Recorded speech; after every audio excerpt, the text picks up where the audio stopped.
Good evening, everyone. I declare the ordinary council meeting open at 1800.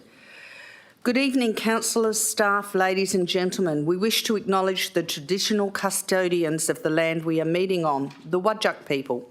We would like to pay respect to the elders of the Noongar Nation, past and present, who have walked and cared for the land, and we acknowledge and respect their continuing culture and the contributions made to the life of this city and this region, and I invite you to bow your head in prayer. Lord, we ask for your blessing upon our city, our community and our council. Guide us in decision-making to act fairly, without fear or favour, and with compassion, integrity and honesty.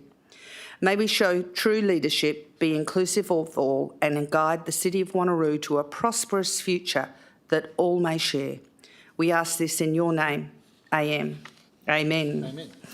Please note that the audio proceedings of tonight's meeting will be live broadcast online, with the exception of matters discussed behind closed doors.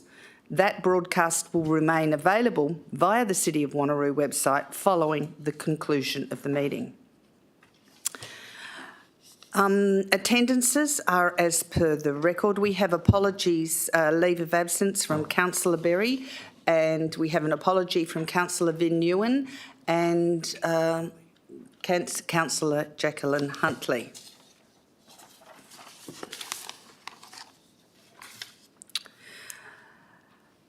Public question and statement time. The following general rules apply to public question and statement time. Public questions and statements should only relate to the business of the local government and should not be a personal statement or opinion. Only questions relating to matters affecting the local government will be considered at a council meeting, and only questions that relate to the purpose of the meeting will be considered at a special council meeting. Questions may be taken on notice and responded to after the meeting. Questions may not be directed at specific council members or a city employee, and questions are not to be framed in such a way as to reflect adversely on a particular council member or city employee. First priority will be given to persons who are asking questions relating to items on the current council meeting agenda, and second priority will be given to public statements. Only public statements regarding items on the council agenda under consideration will be heard, and each person seeking to ask questions or make a statement may address council for a maximum of 3 minutes each. So we have first person, we've got Mr. John Ellison. If you'd like to come down and ask your question on ASO1. Is John here tonight? All right, and we've also got a question on PQO 11022 by Mrs. Dot Newton. Dot, do you want to come down and ask a question?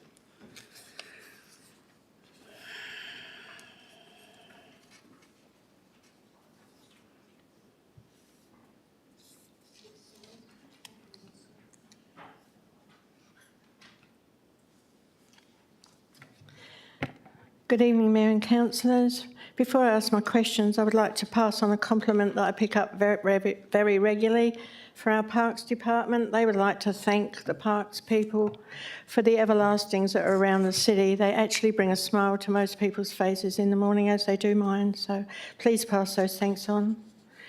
I've been advised that the signage local law report has been withdrawn. However, I would like to ask a question on it, because it's bound to come back at some stage. The first question is Council aware that Main Roads have rewritten their conditions for election material? It occurred in May this year, and it's quite eye-opening. They're saying they're going to allow signage, but there's a lot of restrictions, and one of the main ones is nobody's allowed to use star pickets. My question on the report that's been withdrawn was, we had a local law which is going to be repealed and replaced by planning, but we had a local law but it wasn't policed, so that concerns me. Moving it from Peter to Paul, is it still going to be the same? Are we going to ignore these fines? I listened to the briefing last week, and the business community were referred to as they would come under the same local law, but they don't post them on the verges or around the city or on chain link fencing. So I don't see the thingy there, so I'd like that to be looked at. 45 of them got warned about signs in the last year or so, so somebody does look at theirs. My question on CPO2, I did give out a little thing I prepared because it worried me when I read that report. Opportunity Play Space is located in Rotary Park. It was 2008-9 budget year, and it was in the annual report, and it was such well-received facility, and the fort there was designed to allow a young person in a wheelchair to experience going into the tree canopy. So if anybody's looking at making alterations there, I hope they're not going to actually stop that occurring. But the biggest problem is that park and the access to it floods regularly. I did provide some photos taken by my husband. And it's not just in the winter. If you have a heavy rain any time, it floods in the same places. I was amused to see poor council staff trying to slash the verges at the side of that path from the rec centre, and I don't know how they didn't get bogged personally. So can we look at spending some money on that before we start altering all the playground equipment down there? If it's rusting, that's probably why, some of it. Also, when you go out to public comment, can we make a point of inviting Burbridge School to put in a submission?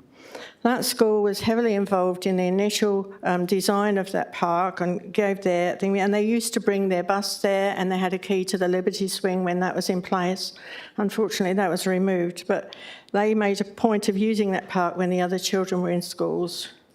Thank you, Mrs Newton. I'll just put some of these questions through to the Director of Infrastructure just to answer them, and then you can progress with your further questions. Thank you. Yes, thank you, Mayor. The groundwater issue is, we know about that issue in that location, as the area is very close to the lake. But we'll definitely, as part of the design of the renewal of this facility, will reconsider that one, what needs to be done to manage the drainage issue there.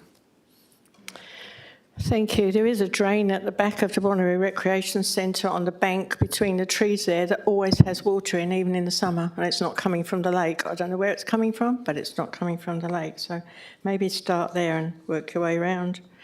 I have a question on the, well, not a question, it is a question, I'll have to rephrase this. Neerabup Industrial Park. I did read the report. I know we've been planning to sell these lots for many years and the limestone is being extracted. But I want council to guarantee the promised employment opportunities that relate to those lots. We've been telling the community for years now, it's going to be 20,000 jobs out there, you won't have to get on the freeway every morning, blah, blah, blah. If we sell all those lots, we've got no guarantee of that occurring.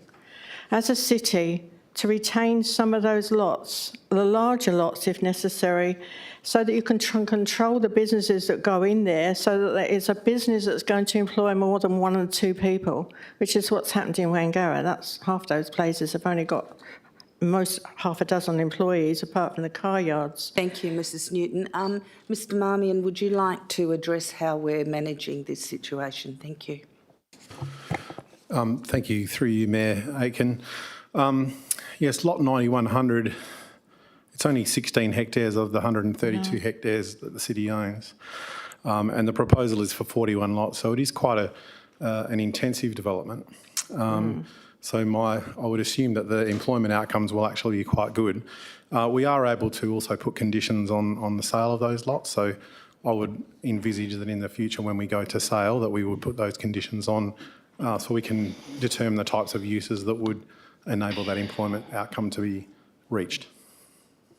Thank you, Mrs Newton. Have you got more questions? I was only going to ask if you'd thought about leasing properties. I know you're going to get rates whether you lease them or not, but the fees from the leases could be isolated to cover surrounding infrastructure up there, because it looks great when it all starts, and then later on, like Landcorp's land is, you know, a bit of a mess up there in places. So I just wondered if that had been taken into consideration. I really feel that now Neerabup comes from the freeway, the idea of working there you know, will appeal to a lot of people. But if we're going to let businesses go in there that just employ their families, we're not going to achieve anything as a council. Thank you, Mrs Newton. Mr Marmion, would you like to respond to that? Thank you.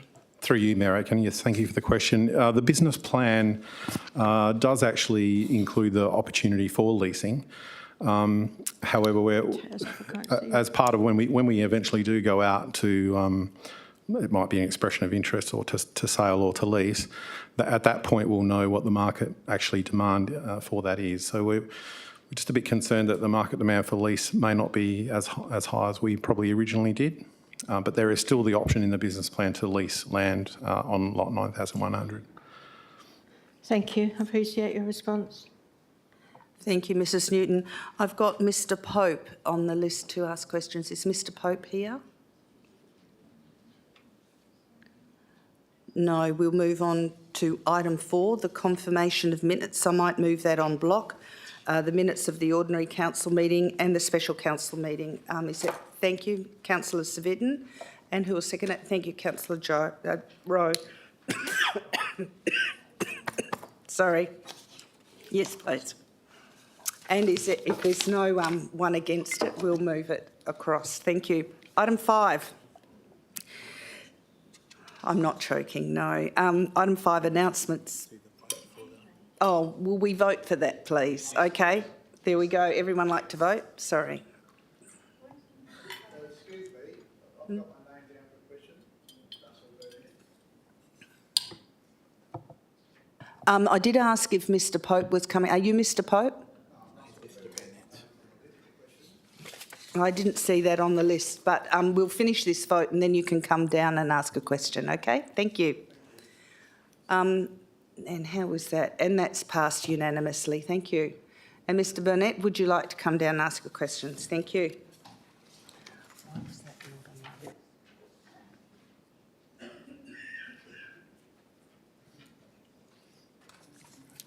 list? Russell Burnett, 144 Emerald Drive, Carabooda. Evening, Mayor and councillors and staff. I have questions. I framed it as questions for the councillors, and the question is: are councillors aware of the consultation process undertaken for the Lake Joondalup Park change rooms and toilet upgrades project in 2019? Being that this was activated by the City Active Reserve Master Plan. There was 8 comments on that park. 1 asked for change rooms. We found out about the work. Mr Barnett, can we just do question by question, and I'll just pass this through to Ms Terling. Thank you. These are all, the questions are all contained in that. It's one big question. So if I can continue, it's the process I'm talking about, where the councillors were aware of it. We become aware of it, and consultations started after we made inquiries. The design was completed without consultation, went out to tender during the consultation period. Consultation period closed after the close of tender, and basically you'd have to start work on your tender recommendations while consultation was happening. It was pointed out as part of the consultation process that the change rooms had not been addressed, and Mr Barnett, what is your question, and then bring the information? I'm asking if the councillors are aware of this consultation process that took place, which I'm outlining. Okay. So the question is, Mr Barnett, Burnett, thank you. Burnett, I will pass it on to Debbie Terrelink, and she will discuss the consultation process for this. Thank you. No, sorry, I'm asking the council. Sorry, Mr Burnett, I have said what I'm doing. You might add to your question further, but we are going straight to the director responsible for the community consultation. Thank you. Okay, the next question. Sorry, Mr Burnett, we're going straight to the director, and then you can continue. Okay, thank you. Thank you. Yep. Thank you, Madam Mayor. Mayor. So I do recall that there was a consultation process undertaken. There was a project through the Active Reserve Master Plan to do some work to that particular facility. We did do a process of community consultation, and we then met with the clubs and also with Mr Burnett, where it was indicated that the clubs didn't feel that the project was needed in terms of the fact that the clubs wouldn't use the facility. As a result of that, I understand we did a minor upgrade to the facilities. However, we didn't progress with the larger planned project as a result of the feedback from the users of the facility and also from Mr Burnett. Thank you, Ms Terrelink. Could you advise when you've last had conversation with the football clubs about this facility? Through you, Mayor, from memory, it may have been 2 to 3 years ago.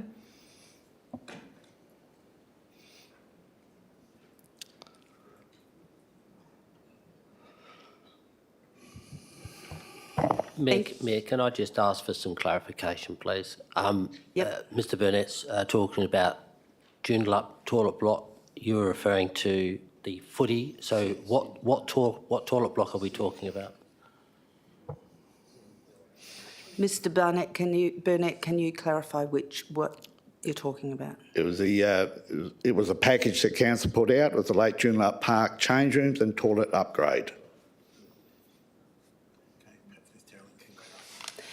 Ms Terrelink, can you clarify about that, please? Through you, Mayor, that's the facility that's located at Scenic Park at Lake Joondalup.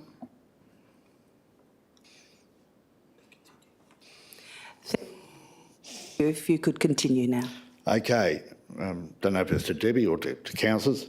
Councillors are aware that the staff closed down consultation on that because we said you're not fixing the change rooms, which are the problem. We then had to go above the staff to go to Debbie to get the project stopped. And just want to make sure that council is aware that volunteers had to fight to stop council wasting $660,000 on that project. Okay, next question. Ms Terrelink, would you like to comment on that? Through you, Mayor, yes, I can confirm that I met with Mr Burnett and the presidents of the club, and based on that feedback, we did do a scaled back version of the project, and I understand the capital works program was amended accordingly. Thank you, Mr Burnett. Thank you. Okay, the next question is, council is aware that there's a renewable energy grant that a sporting club has got. An MOU has been signed with the City of Wanneroo, and the content of that MOU is that look at investigating to enter into an agreement to buy surplus power from that club and to reduce the city's carbon footprint, and should act in good faith and use reasonable endeavours. The cost benefits, which have not been outlined by council, is reduced carbon footprint, cheaper power costs to council, pay 4 sporting clubs, non-profit groups, for that power instead of Western Power. All of these at no cost to council, yet staff have come up and said no, based on a consultant's advice, which did not know the power cost to council at that time, and did not know, was not aware, did not make any mention of the upgrade from the grant in regards to batteries and additional panels. Thank you, Mr Burnett. Ms Terrelink, were you aware of this, or Mr Singh? Thank you. Thank you, Mayor. I'm not fully across all the details. I do know a consultant report has been prepared, so I'll have to take this question on notice and provide a response. Thank you, Mr Singh. Mr Burnett. A council's aware that the new facility that you built in 2020 at Edgar Griffiths Reserve, which is the new change rooms, costs the ratepayers $1.65 million, is not fit for purpose. I went down there the other day. Just a moment, can I just ask Ms Terrelink, can you respond to that building not being fit for purpose, please? Yes, through you, Mayor. I understand there may have previously been some concerns raised. However, we've had further conversations with the clubs that use that particular facility, and while they have a couple of issues, it's not related to the actual building itself. It's more related to the the lux of the lighting at the Oval. There's also some issues, I believe, with parking as well, but we certainly haven't had any feedback from the clubs who use the facility that the facility itself is not fit for purpose. And I'd just like to further add, Mr Burnett, that the CEO and I are meeting the presidents in the near future about the facilities for these groups, okay? If you'd like to continue, thank you. Yes, I'm aware of that meet and greet. When I say it's unfit for purpose, I went in there and there was 4 players had to sit on the concrete floor because there was not enough seats. It's Australian rules football.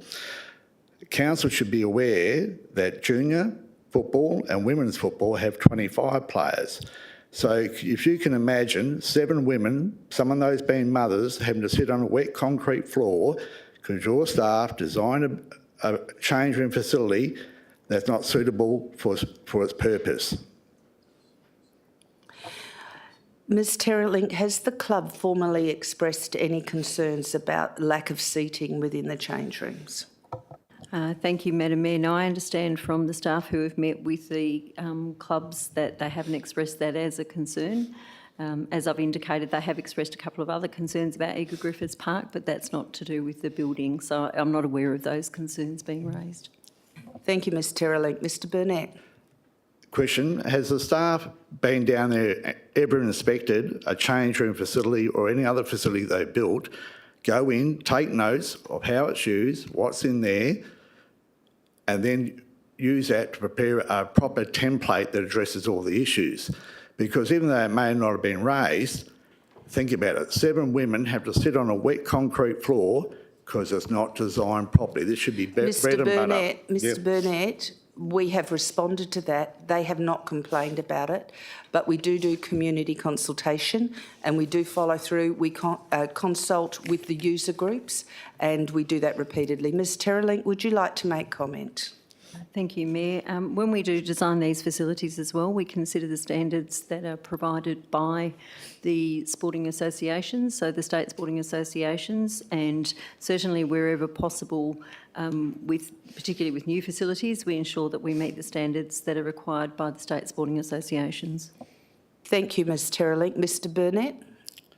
Your staff have previously advised that they use the AFL guidelines. The AFL guidelines say the dry area should be 55 square metres, and I suggest that you're nowhere near that in regards to Eagle Griffiths, and what you're proposing at Lake Joondalup Oval was 12 square metres. Ms Terrelink, do you have a response to that? Thank you. Thank you, Madam Mayor. As I've indicated, wherever possible, we certainly meet the requirements of the state sporting associations.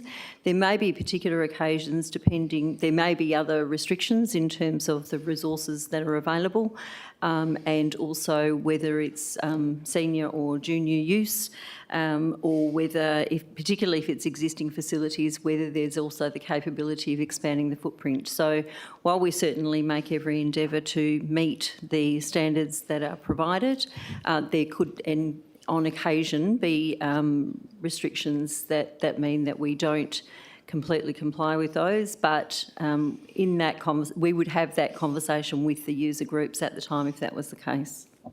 Thank you, Ms Terrelink. Mr Burnett, you've had 8 minutes and you're allowed 5 minutes for public question time. I wish to advise that I'll be meeting with the user groups. We'll be meeting and we'll be discussing any issues they bring up with us at the time. Thank you very much for coming to the city and expressing your concerns. Okay, just want to finish off. If any councillors, I've got a whole list of other issues. You can send them by email, Mr Burnett, and our staff will look at them. Thank you, Mr Burnett.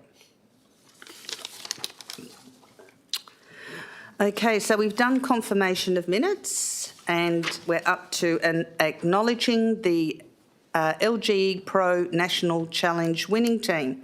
It gives me great pleasure in congratulating Team Wanneroo Kura Yaya Miller, who took it out the 2022 LG Professionals Australasian Management Challenge held in August 2022. The team also won the Best Risk Task Award during the challenge. The team represented Western Australia in the national competition in Adelaide, competing against state winners from around Australia and New Zealand. The challenge required teams to navigate through a range of complex tasks and scenarios in a pressure cooker environment, and the team Wanneroo Kura Yaya Miller were commended for their teamwork, energy, effectiveness and creative thinking. The city is extremely proud of Simon Gray from Cultural Development, Amber Croker from Waste Services, Molly Ferreira from Communications and Brand, Sally Caracher from Advocacy and Economic Development, Sarah McCulloch from Asset Maintenance, Catherine Chick, Customer and Information Services, and the reserve member Shantae Arthur from Community Development. They have all worked very hard and have given a lot of their time in the lead up to the challenge and are very deserving winners. I'd also like to congratulate Director of Assets, Harminder Singh, who mentored the team. With such incredible leadership talent within the team, I believe the future of the City of Wanneroo is very bright. I now invite the members of the winning team, Simon, Amber, Sarah, Catherine, and Sarah again, I've got Sarah twice, and the team mentor, Harminder, to come forward and receive the trophy.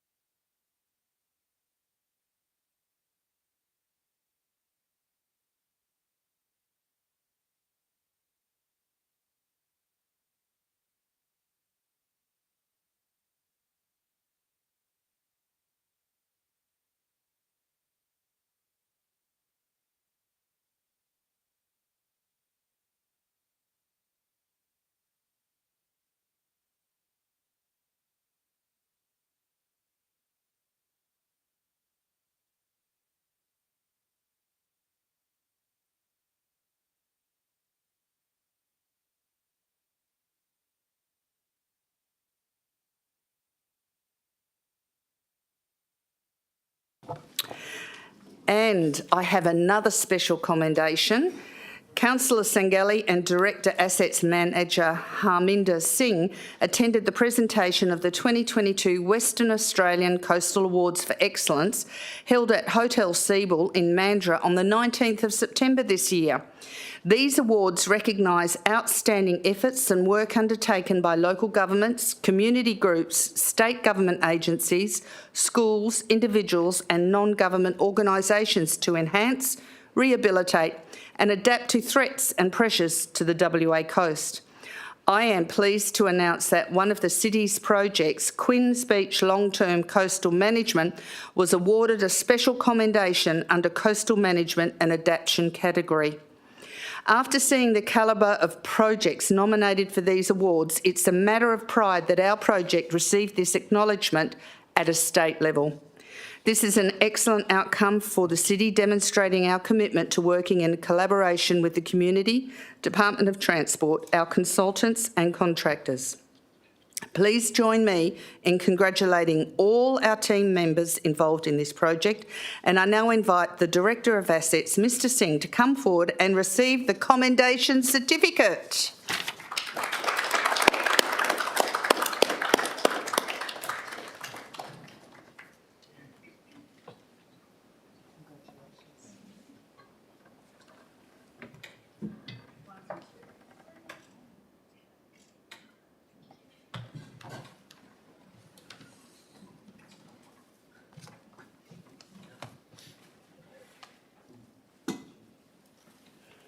It's always fun celebrating good achievements within the city.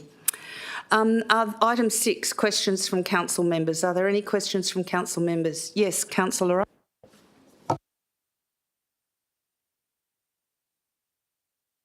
Said Rowe. Thank you, Mayor. My question is without notice, so I'll word it in a way that's not unfair for administration. It's about bus shelters in Girraween again.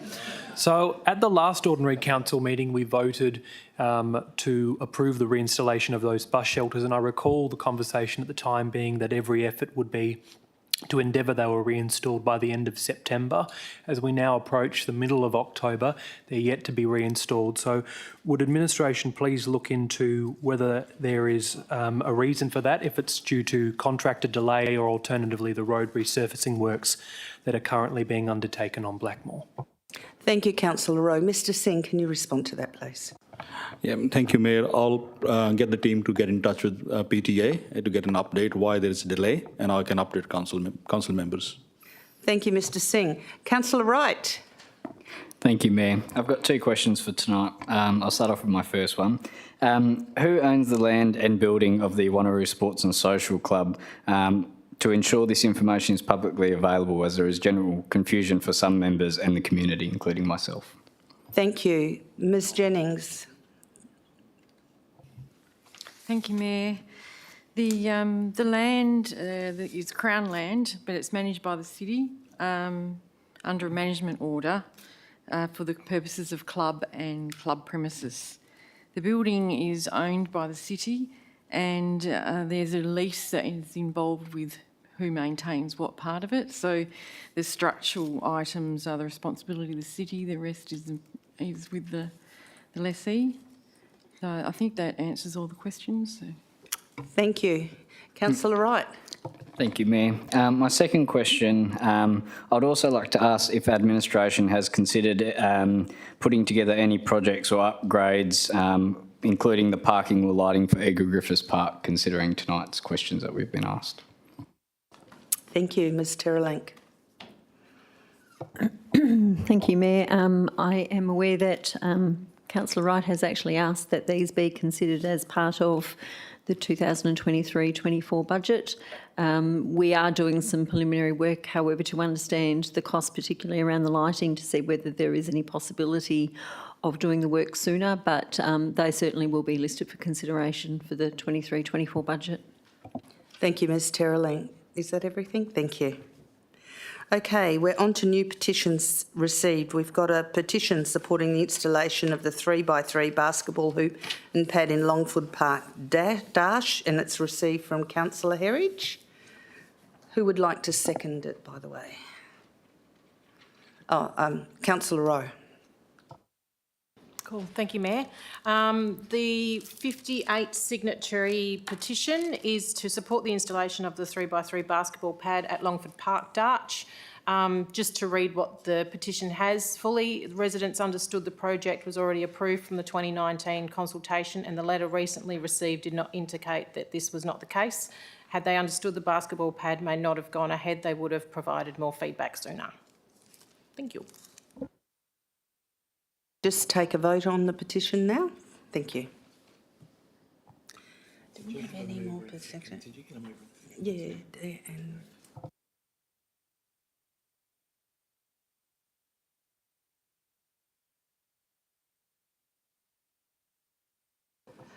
so that's carried unanimously.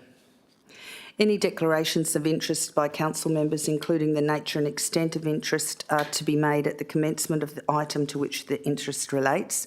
Declaration of interest forms are to be completed and handed to the Chief Executive Officer. We're going to reports. Have we got another petition? Who's got another petition? Oh, Councillor Sangelli, you have another petition? No. No, they're all done. They're taken care of. Okay, yes, Deputy Mayor Treby. Thank you, Madam Mayor. Just a procedural motion, just requesting Council consider a procedural motion to bring item PSO 7-1022, which is the consideration of the development application for modification to existing place of worship in tonight's agenda to the front of the agenda. Do we have a seconder for this? Thank you, Councillor Savitten.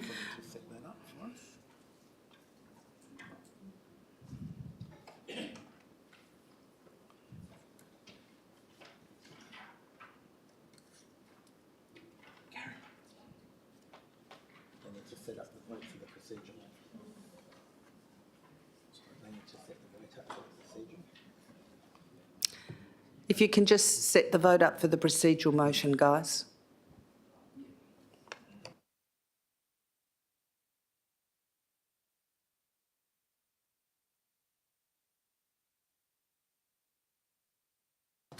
If everyone could cast their vote, please. It's not there.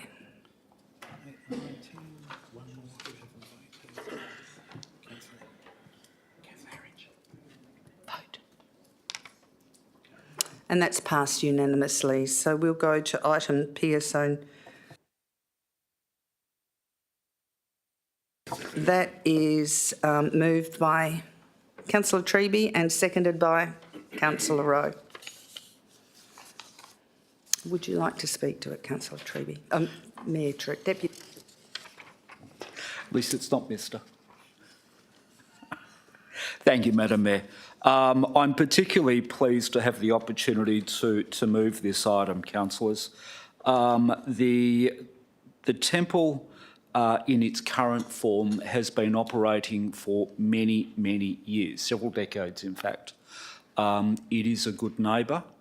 It is a good member of the community. It does not attract negative behaviour. And what's proposed tonight is no change whatsoever in the operations of what they do at that location, simply the form of one of the buildings. The Kaudai Temple and the organisation that runs it is well known to the community. They're very, very peaceful, vegetarian by nature, and thoroughly deserving of our support. It's notable and noteworthy that they have worked extensively with administration to modify and accommodate all of the changes that have been requested by administration, such to the extent that administration now support this application. It's also noteworthy, and I think I'm correct in stating this, that this will be the second building of its nature in Australia, and we will be fortunate to have one of those in Girraween, which features many, many members of the Vietnamese community and also of this faith. And I have no hesitation in supporting the application, and I ask all councillors to give it your full support. Thank you, Deputy Mayor Treby. Councillor Rowe, would you like to speak to this item? Thank you, Mayor. Only to reiterate the comments that have already been made by the Deputy Mayor, the fact that this place of worship has a long entrenched history in the suburb, that the members of the place of worship have worked extensively with the administration to come up with and to revise a structure that will limit any impact on neighbouring residents in terms of the fact that the tower structures will not be inhabitable, the fact that they have made efforts to reduce the setbacks. There will be efforts in terms of how often the group will be meeting at the place of worship. It has a good relationship with the existing residents in the near vicinity, and something that I asked last week that was confirmed on the record, there have been no complaints ever made about traffic congestion or noise emanating from the facility itself. I think those facts, along with the fact that the place of worship has a good relationship within the community, reflects all the reasons why I will be supporting this report tonight, and obviously encourage my fellow councillors to please join the Deputy Mayor and I in supporting this item. Thank you, Councillor Rowe. Are there any speakers against? Speakers for? Okay, I'll put it to a vote.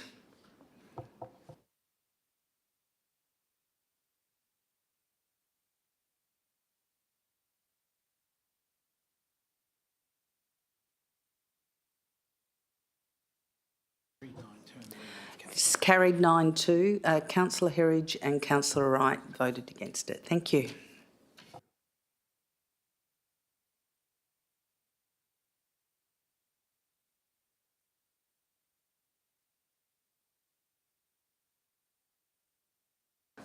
You may go now. Your item is finished.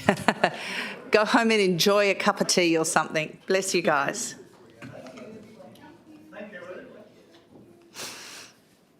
Thank you, Deputy Mayor, for that.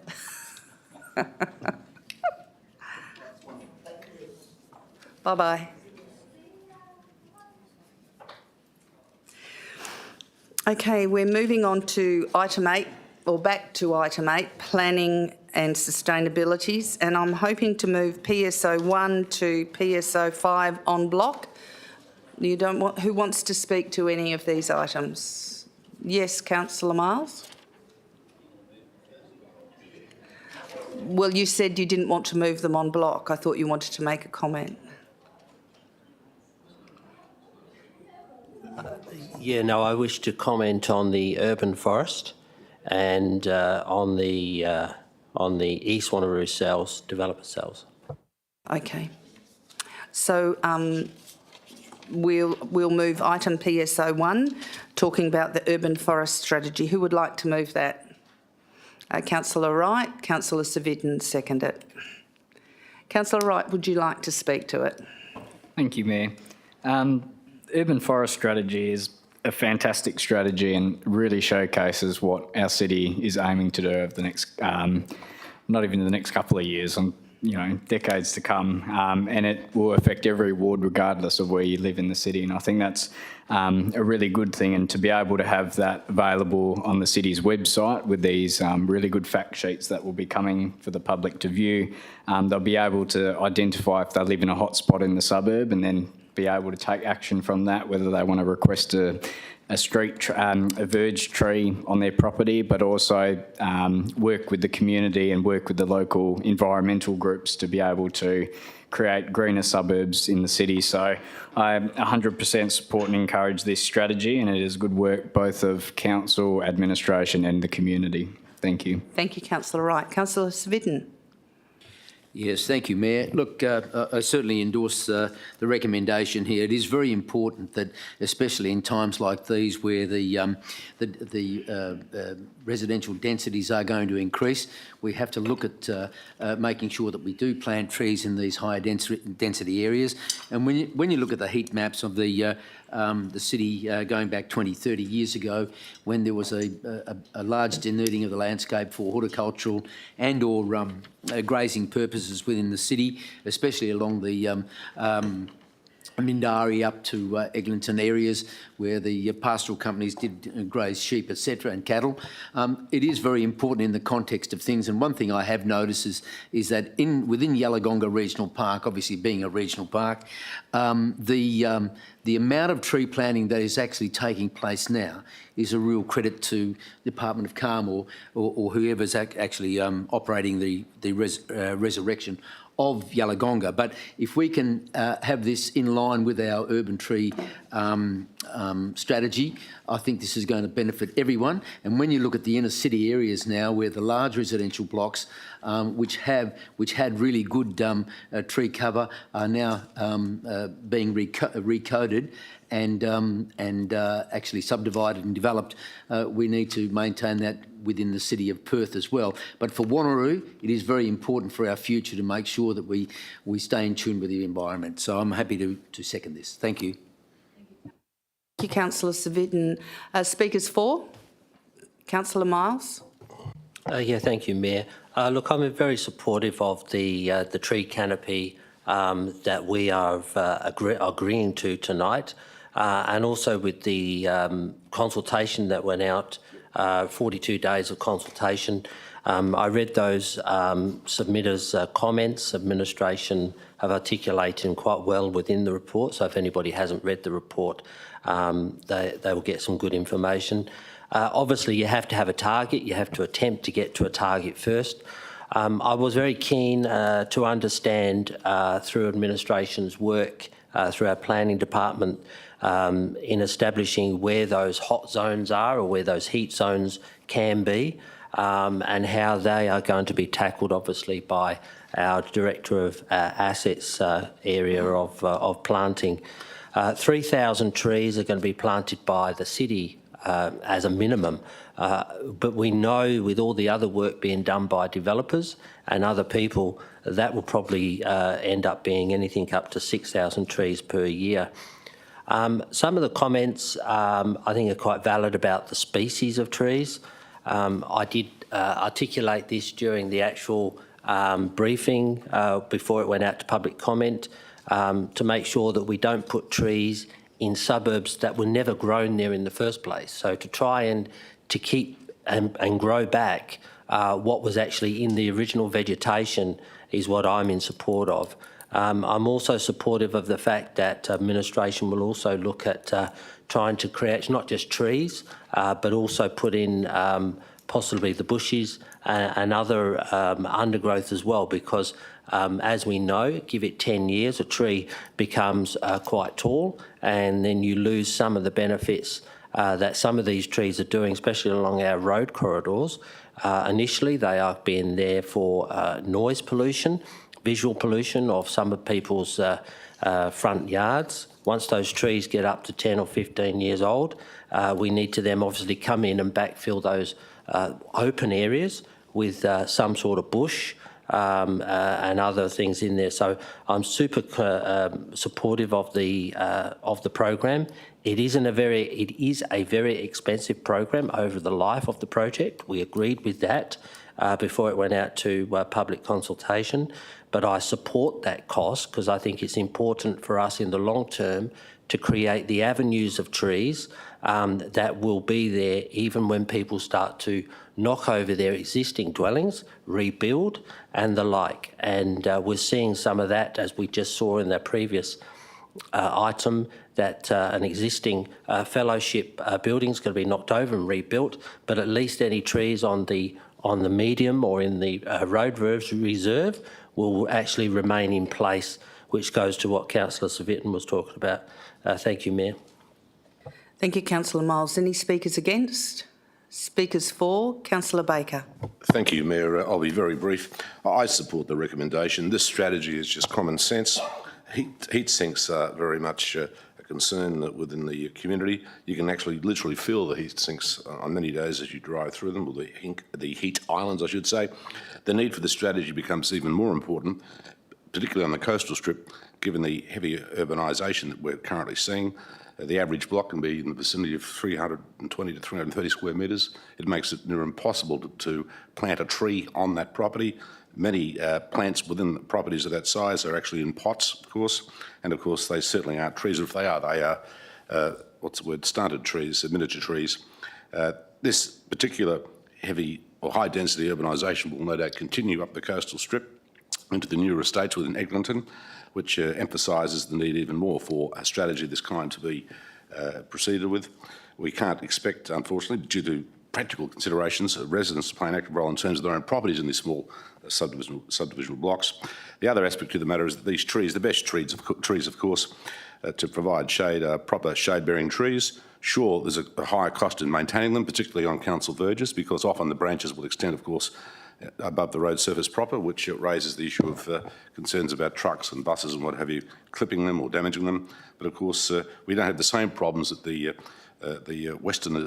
inner city westerners have with their streets, of course, where the shade-bearing trees are planted above overhead power lines, which of course require 6 monthly pruning of all the trees in the lovely Vista streets. So yes, a common sense strategy, and one that certainly is worthy of adoption. Thank you. Thank you, Councillor Baker. Any speakers against? Speakers for? Yes, Councillor Parker. Thank you, Mayor. In my opinion, this policy is the most important policy the city will have. The indisputable evidence of the importance of addressing the heat island effect cannot be underestimated. The social, environmental, and economic benefits need to be communicated to all and become an intricate part of society. Only once a clear understanding of these benefits are widely known and understood by everyone, from developers, businesses, governments at all levels, and importantly, every individual, will the particular visions and goals and strategic elements be able to be truly implemented. There are so many elements to this vital environmental issue, and this policy means, as a city, we have a starting point, and vitally, that vision. This policy, like the urban forest, will need to be adjusted, pruned, and grow along with our community. Thank you to everyone concerned in putting up this policy, and to everyone who will ensure this policy goes forward and creates a better space for future generations. I would like to add tonight a wonderful saying, and excuse me, I might just get this one wrong, by Rabindranath Tagore. The one who plants trees, knowing that he will never sit in its shade, has at least started to understand the meaning of life. Thank you. Thank you, Councillor. Any speakers against? Speakers for? Well, with no speakers against, I think we can go straight to the vote. If we can vote for this, please.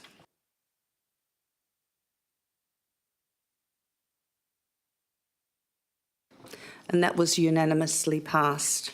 I intend to vote on block PSO2, PSO3, PSO4. Who would like to move that?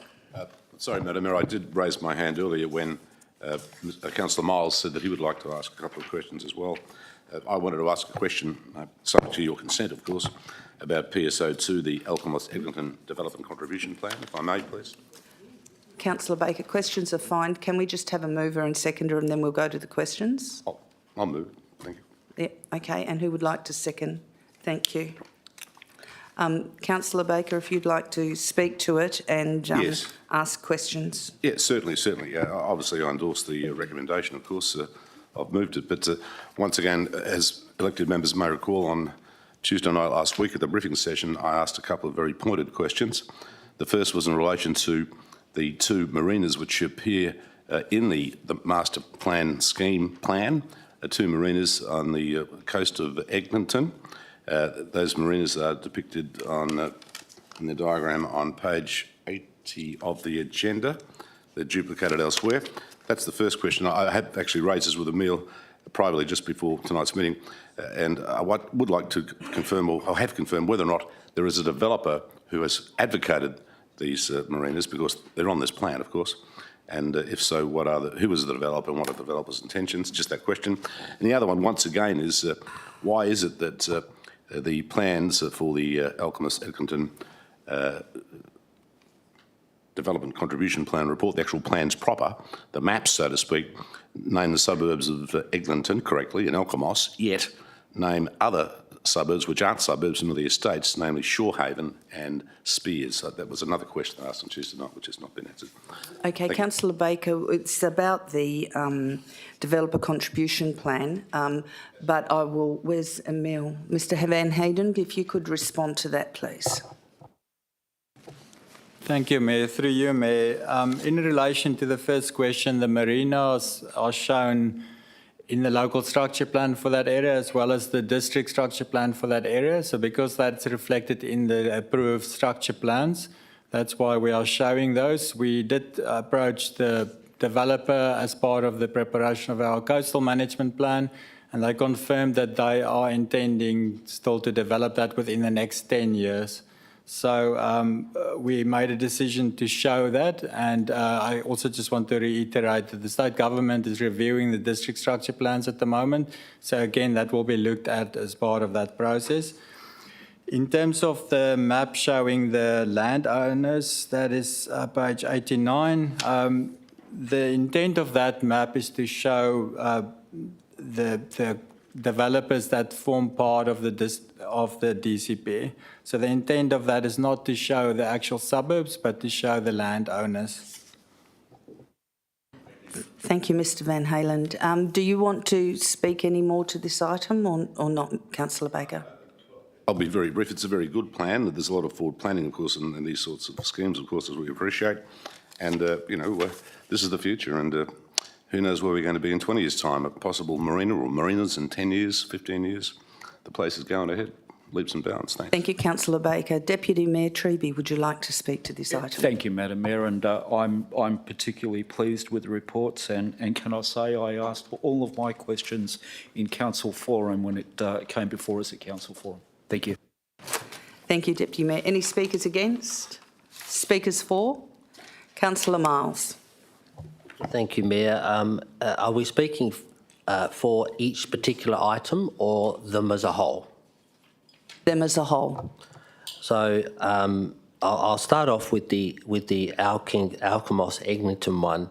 Obviously, looking at the development plan that's been put forward on behalf of the developers through administration to come to us for approval. Some of those cost increases we're understanding to be obviously because of building costs. Some of those costs are 19-20% higher than anticipated last year. We need to, I guess, in some respects, it may be cheaper to build now and still receive the money going forward. So we need to have a look at sometimes bringing some of our infrastructure on early, so those communities can have the infrastructure that they're requesting today. It's very much part of it. With regard to the East Wanneroo cells, cell 1, which is obviously the Ashby tap-in area, Sinagra area, we know that area is almost fully completed. I think it's very little land that's yet to be sold. There was some, as they say, historic public open spaces within there. I understand that some of those landowners are just trying to negotiate with administration on how that payment will be made. I think in the past it was going to be a credit, but now I think it's better for administration to maybe pay it out so we can move towards closing some of these very old cells down before we start getting into the East Wanneroo proper. You know, we know out the back of Wanneroo there's going to be at least 15 precincts that are coming on. We're going to have another 15 of these developer contribution schemes coming on stream through this council over the next couple of years, 5 years. So to getting rid of some of these older ones, I think is a good achievement if administration can achieve that over the next year or two. And also some of the ones that are further down through the Madley areas and that, because I know that those cells are almost complete, but not quite, because there are some landowners that have no intention of moving off their land or selling their land at this stage. They're just going to leave it to their kids to sort out when they pass over.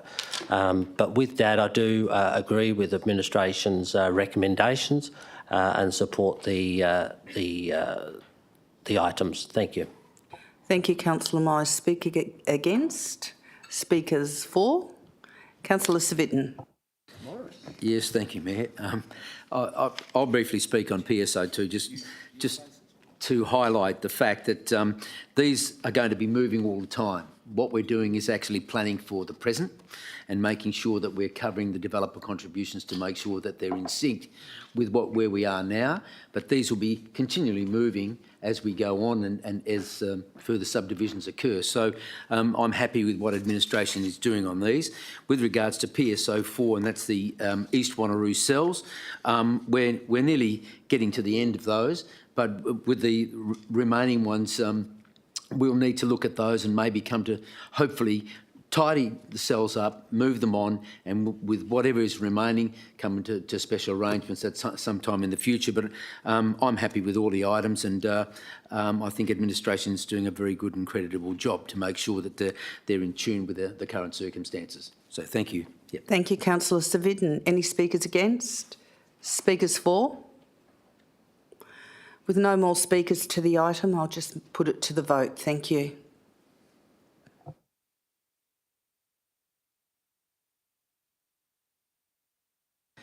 Passed unanimously. Item PSO 5/1022, Local Planning Policies 4.1 and 4.13, Review and Environment Policy. Do I have a mover for this policy?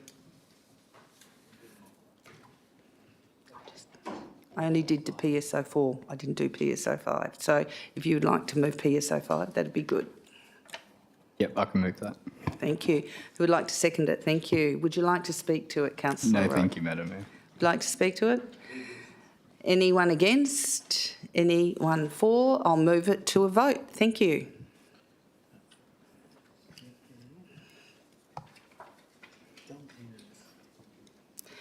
And that was passed unanimously. We move on to approval services, PSO 6/1022, preparation of amendment number 196 to District Planning Scheme number 2, resolution of scheme anomalies and part zoning normalisation affecting land in the Curramah South, Tapping North agreed structure plan to 21B areas.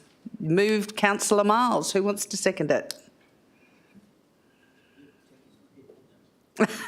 Seconded Councillor Civic. Thanks. Councillor Miles, would you like to speak to this? Yeah, thanks, you, Mayor. Look, this is, as it states, abnormalities within zoning that happened a long time ago.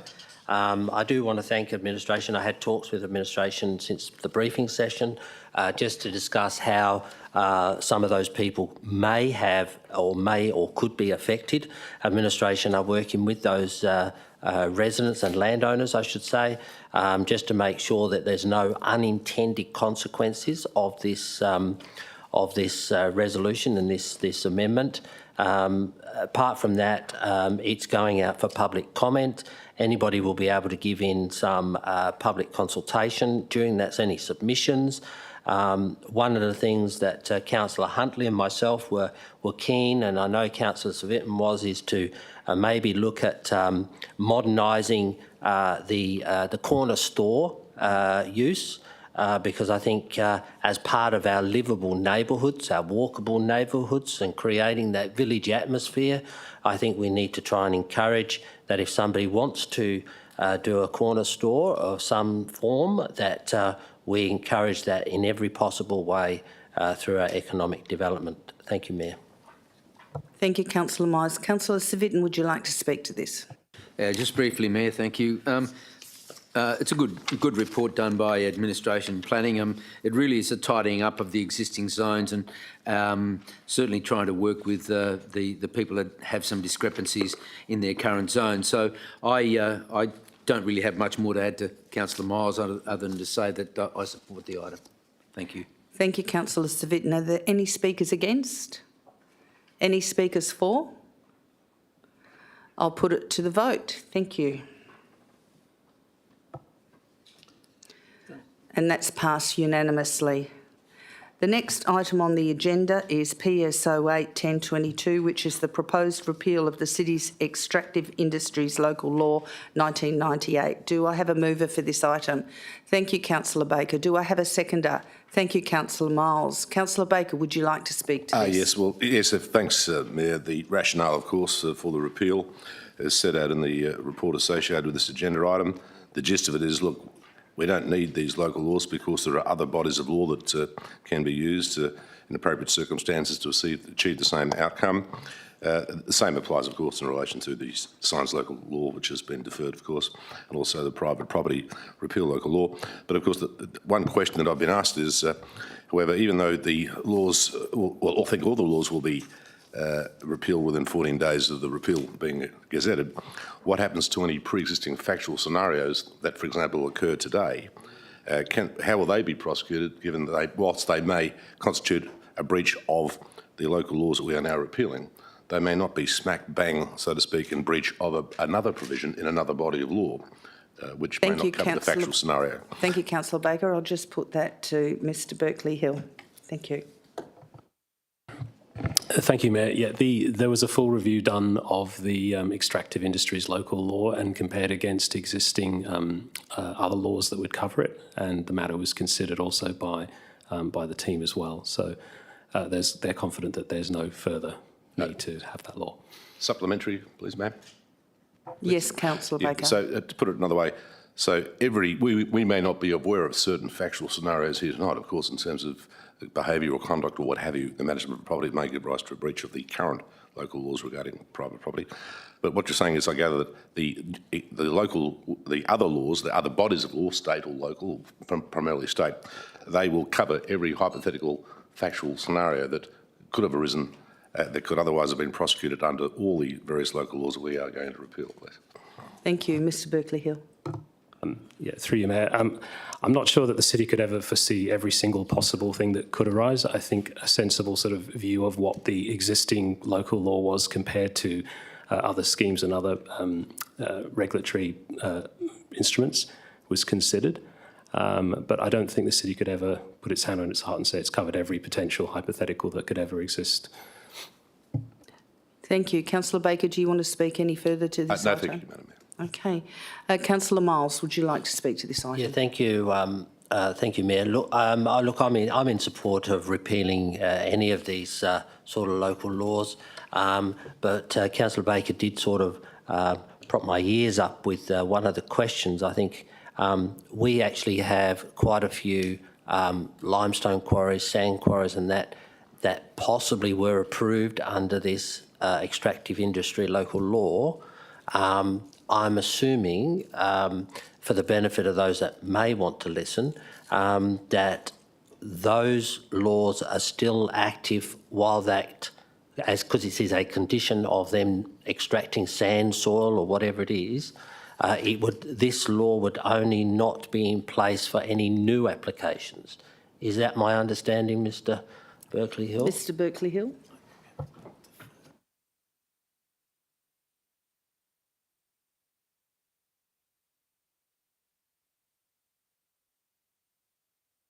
For you, Mr Mayor, sorry, for you, Mayor Aitken. That was wildly wrong. My apologies, Mayor Aitken. I imagine that once the local law is degazetted, that local law's enforcement ceases, but I'll just defer to the Director of Planning and Sustainability, as I imagine in regards to extractive industry, he will be relying on other planning conditions and other laws to recover the same control that may have existed where the planning condition referred to an extractive industry local law. Mr Dixon. Through you, Mayor, that is my understanding also, that if there is a development approval in place, which is the case with most of, if not all of the licences that were granted through the extractive industries local law, that the development approval will remain in place, and that's our ability to ensure enforcement and compliance with all the requirements of the development application. Thank you, Mr Dixon. Councillor Miles, do you want to speak any more to this item as a seconder? I think just to clarify then, I just want to clarify what Mr Dixon indicated there. So if we've put conditions on through planning for somebody to extract whatever it is they're extracting, and it refers to our extractive industry local law, which is no longer there, so you're saying that there's another act, I'm assuming a WA Government Act, that would automatically be put in place once we repeal this local law? Mr Dixon? No, that's not what I'm saying. What I'm saying is, in parallel with any licence that was issued under the extractive industries local law, there is also a development application that is in place. And that's essentially why we're recommending that this extractive industries local law be repealed, because it's a duplication. So if there is a development application in place, they typically cover similar conditions that are in place for the extractive industries licence. We don't need both. We can ensure compliance with the conditions of the development approval to ensure any remediation or any conditions are enforced. Councillor Miles? No, thank you. That answered the question. Thank you, Mr Dixon. Are there any speakers against? Speakers for? Okay, I'll put it to the vote. Thank you.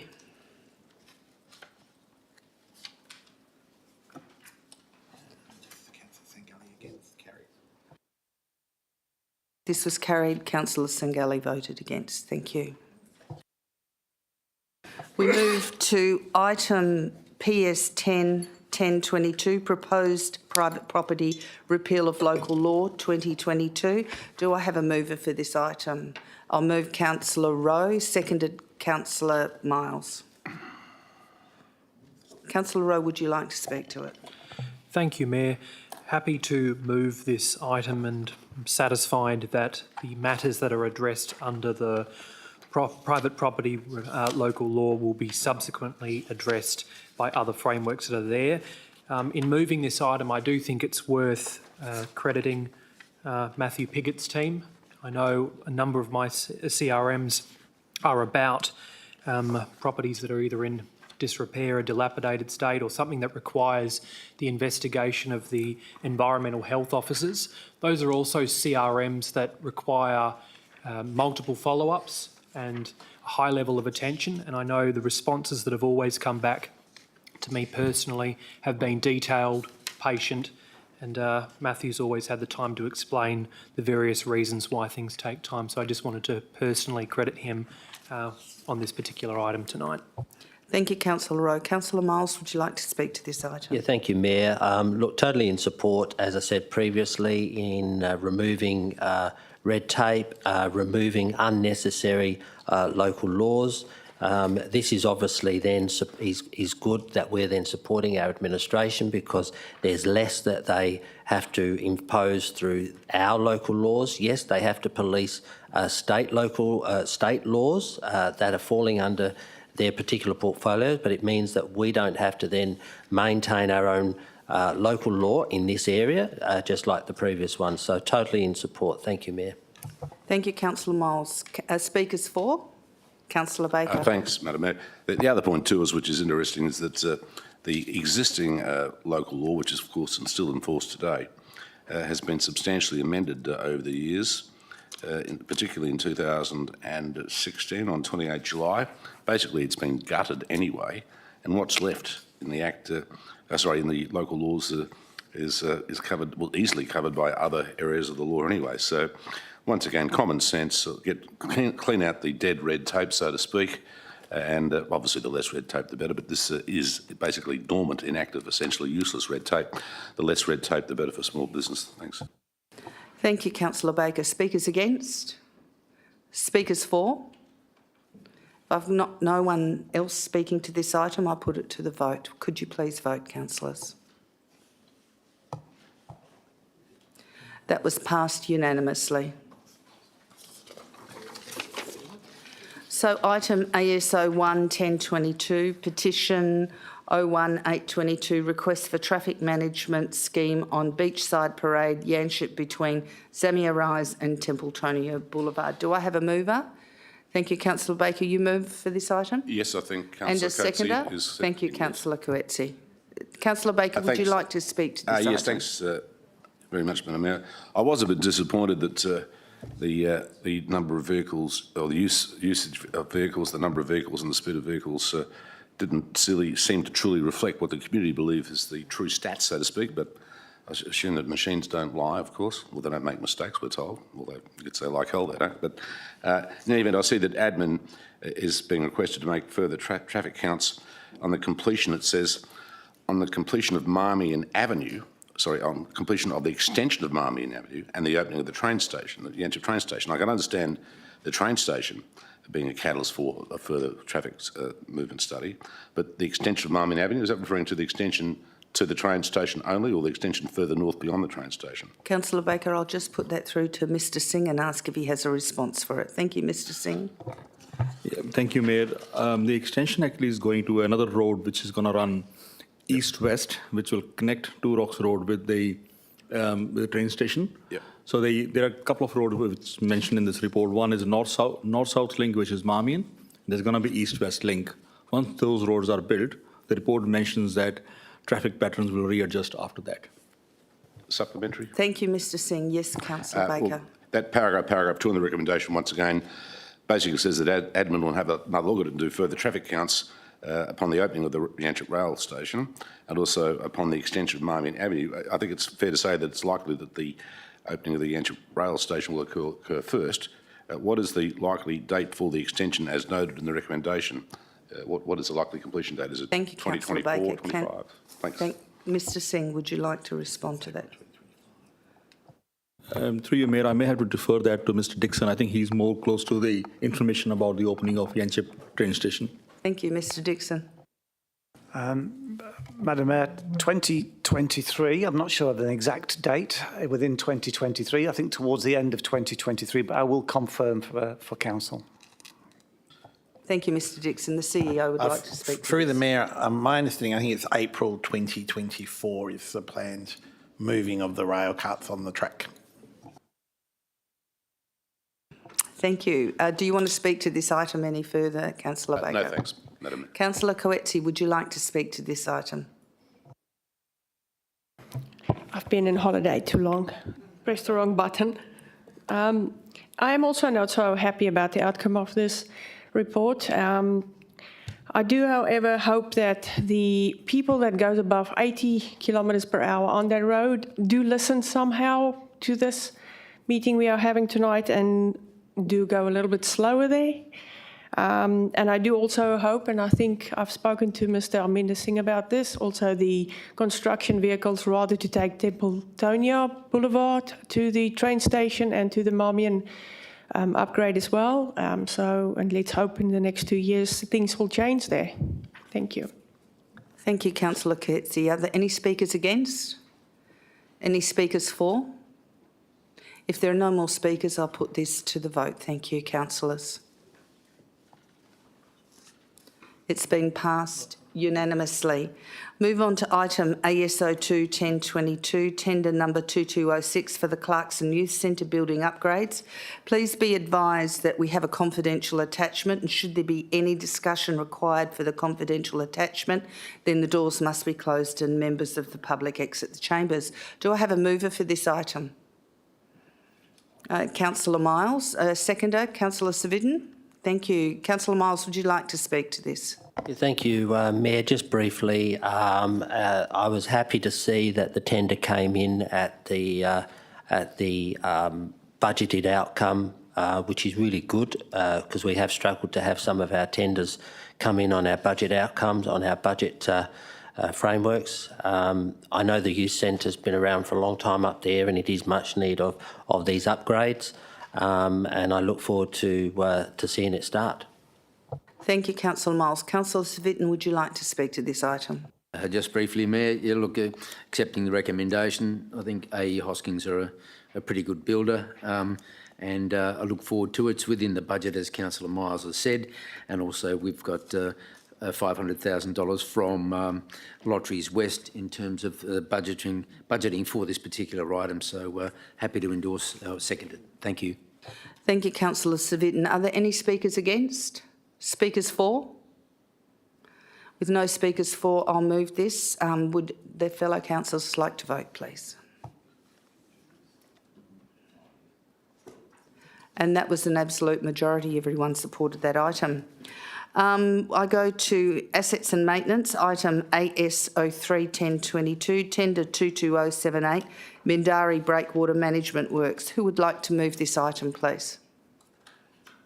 Councillor Miles, and second it, Councillor Baker. Thank you. Councillor Miles, would you like to speak to this item? Thank you, Mayor. The report pretty much outlines what we're intending to do with that breakwater. It has been a steady process of rebuilding it and getting it higher and making it safe. Obviously, during our winter storms, we do get quite a bit of blowback from limestone being thrown up onto the road. It is usually what's been settled at the base of the current marina wall, and seeing that we're doing those works and maintaining, it'll turn out quite well in the long term, and obviously give those homes along there some protection from some of the buffeting they currently get, because the new wall is significantly higher from the old one. And I do like the fact that the contractor has stated that they will do these works next year. They won't be doing them during summer, which is probably best, and they are going to be doing them through the winter break. Thank you, Councillor Miles. Councillor Baker, would you like to speak to this item? Yes, well, this agenda item solely relates to the acceptance of the tender, although part of the report goes into the history of the construction of this breakwater, and also I think at the last briefing session, of course, we were given a brief history as to the history of the ownership of the breakwater by Assets Director Harminder Singh, and also how it was that this major maintenance liability come to somehow fall into our lap in due course. But that's history. Yes, well, the tender, of course, is a very reputable company, of course, carrying on business. It's at least based at the Bibra Lake. They have a proven track record of performance. There's no issue there. The only downside of this is that I still lament that either 10 years ago or 8 years ago, what have you, that further proper consideration was given to using granite as the stone for the outer armour. Sure, it's more expensive, but I've said it so many times, it could be a case of penny wise, pound foolish. But yes, I endorse the recommendation. Thank you. Thank you, Councillor Baker. Any speakers against? Any speakers for? Councillor Civic. Yeah, thank you, Mayor. Really only to add that point number 3 is very important in the whole scale of this. I mean, there's, overall in 2 stages, over $7 million in total cost for that, and hopefully that discussions with the state government, I mean, I see it really on the ocean is of grave responsibility to the state government. So to explore any avenue for further funding on this, I think, is imperative. But other than that, certainly the breakwater definitely needs a lot of work doing to it, and I'm in favour of the recommendation. Thank you. Thank you, Councillor Civic. Any speakers against? Speakers for? Thank you. Councillor Sangali. I'm very happy to support this as well. As we all know, the works are desperately needed to be done. I'm glad to see administration have included some extra parking in there. As we know, beach parking at the best of times is always hard to find. And I'm very happy to see that administration have also noted that and recognise that this is not just a swimming beach, it's actually a surfing beach, therefore its utilisation in the car park is all year round and not just the summer months, so I'm very pleased to see that as well. I do, however, flag that probably within about 2 years we're probably going to be asked for more parking in that area, given that a 7-storey apartment building is proposed for the block directly across the road from it, and as we know at the moment there's very little on-street parking anywhere within Mindarie. So I will flag that possibly in 2 years' time we will need more parking. Thank you, Councillor Sangali. Any speakers against? Speakers for? If there are no speakers, more speakers, we'll go straight to the vote. Thank you. And that was passed 100% by everyone. I move on to CPO 11022, the disbandment of the Wanneroo BMX Working Club. Who would like to move that? Councillor Wright, and second it, Councillor Civic. Councillor Wright, would you like to speak to this, please? Thank you, Mayor. Even the word disbandment is in the title. It shouldn't be looked as a bad thing. We're tidying loose ends with our working group, and the club is happy, and this was the club that initiated this as a recommendation from that working group. Due to obviously successfully securing the funding from the new federal government and the local member Tracy Roberts, but also the Mayor, myself, Councillor Miles, Councillor Civic, and also with the backing of the council to be able to amend those terms of reference enabled us to have that real conversation of where the club should be going. And obviously now with securing that has enabled the club to start with the works. And they are very excited to be able to have that. So in the meantime, we've decided to disband the working group for the time being until the club comes to the council again to ask us for our support for relocating. But in the meantime, with their new facilities, they are happy where they are, and we look forward to supporting them in that position for the remainder of their new term of lease. Thank you. Thank you, Councillor Wright. Councillor Civic, would you like to speak to this item?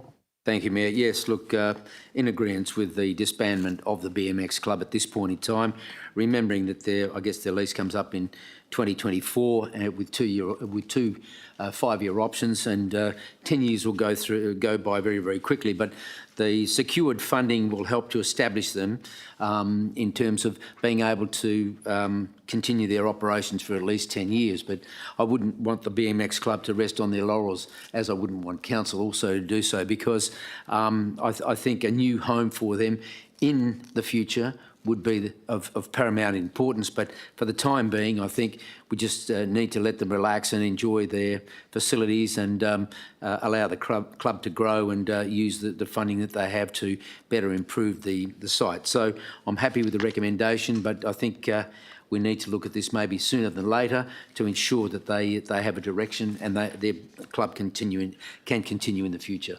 Thank you. Thank you, Councillor Civic. Any speakers against? Speakers for?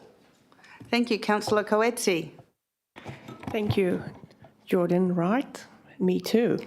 You missed me. No, it took a long time for this club to get where they are now, so I can't wait for the upgrades. I would love to have a ride there at some stage. Thank you, Councillor Coetzee. Any speakers against? Speakers for? Thank you, Councillor Miles. Yeah, thanks, Mayor. This was one of those working groups that had definitely outlasted or outstayed its need. And I remember when I was back in council in 2007, and I was on that particular working group then, and the same discussions that we were talking about back in 2007 were being talked about when I came back on council in 2017. And I just could not believe that they had not progressed any further far past the existing site.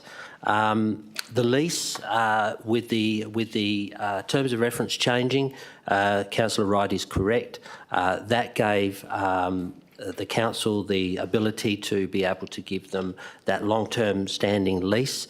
When they got that 10-year lease, they could actually manage the property better. They were able to get the $1 million out of the federal campaign of our former Mayor, Tracy Roberts, now member for Pearce, and they will be spending that money very wisely, and it will be very effectively spent on that site.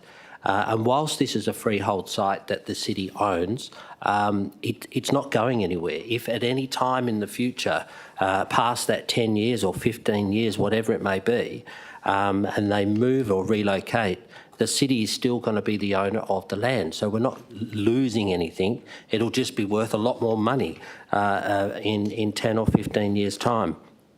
And I think that the club themselves will be able to articulate when it's time to move, because I think they will get larger.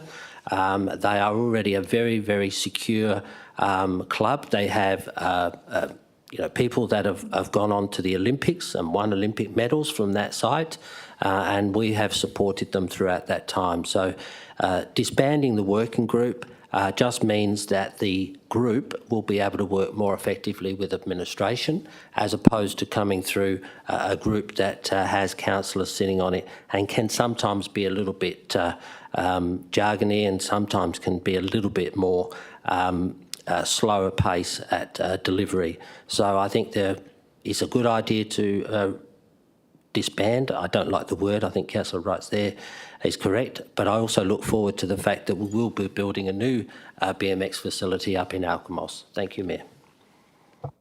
Thank you. Speakers for. Question, Mayor? Yes, Councillor Baker. Thanks. My question to the Chair is to the CEO, I think. I'm not sure.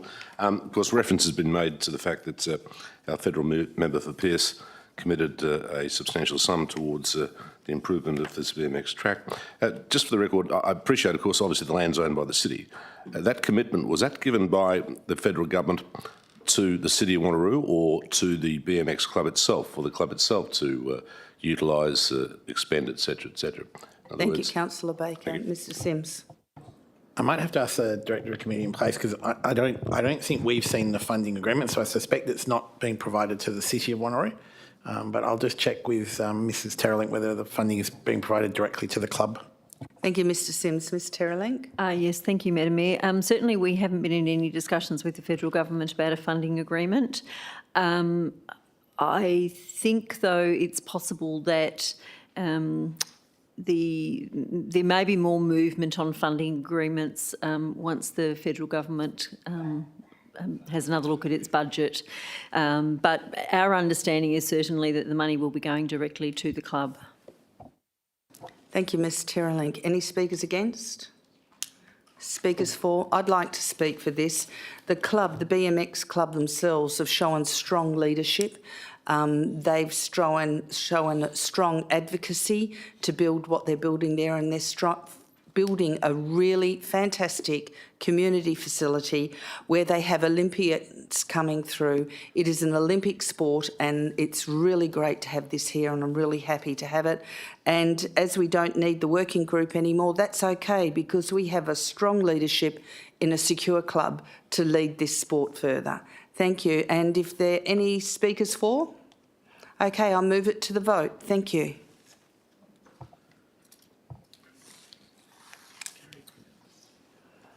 Carried unanimously. I move to item CPO 2-1022, Rotary Park Play Space Upgrade, Concept Design. Do I have a mover for this? Yes, Councillor Wright. Seconder, yes, Councillor Savitton. Councillor Wright, would you like to speak to this, please? Thank you. It feels like Councillor Wright airtime for this part of the meeting, sorry. In regards to the Rotary Park upgrades, I think this is much needed, particularly with the community consultation. Obviously had a really good outcome with 127 respondents that also provided some comments too. In regards to the fully enclose of the park, I think this is a good move going forward, particularly with that many young kids that are obviously using the park, and to be able to have that safety and security for both parents and the kids is a good thing. but also creating a bit more harmonisation of the park as well by creating one main entry with a central car park, but also redesigning the spaces to be able to make sure that we're meeting the needs and demands of the local families in the area. I do think this is a good investment from the city into this Rotary Park. It is well used by everyone there. It is probably one of our flagship parks within the city, but also is clearly and evidently utilised quite well. So obviously, even though this was upgraded probably a couple of years ago now, it's obviously needed again because of that heavy usage. So I fully ask my councillors to support this item. Thank you. Thank you, Councillor Wright. Councillor Civic, would you like to speak to this item? Yeah, thank you, Mayor. Yes, endorsing Councillor Wright's comments, but further to go and listening to Mrs Newton this evening, there are a couple of spots there that are subject to a little bit of flooding here and there, but that should be addressed. But certainly the improvements for this park, people come from outside the city to certainly enjoy this facility, and it's been well used over the years ever since its inception. So I'm really happy that it will be going out to public consultation for 21 days. And I think we should get certainly glowing responses from the community on this, but in terms of upgrading it, etc., looking forward to it. And it's certainly a highlight, one of the highlights within the City of Wanneroo in terms of its use and certainly helping disabled children as well as the community at large. So happy to support and second this item. Thank you. Thank you, Councillor Civic. Any speakers against? Speakers for? Question, Deputy Mayor Treby. Thank you. Thank you, Madam Mayor.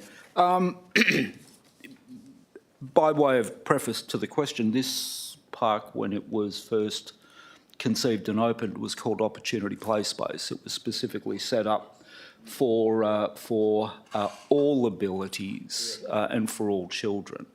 And there was a comment tonight about the Liberty Swing, and that raised a little bit of a concern for me. So the question to potentially, I would imagine, Mrs Terrelling, is that does the park retain those elements that still meet the original intention of it being an opportunity play space for all abilities for all children?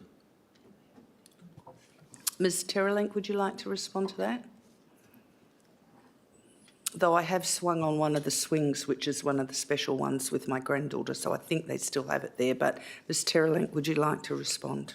Yes, through you, Mayor, yes, the intention is certainly to ensure that the playground retains its all-ability access. Thank you. Would you like to speak further, Deputy Mayor? Look, I would, and I think it's, and thank you very much for the confirmation.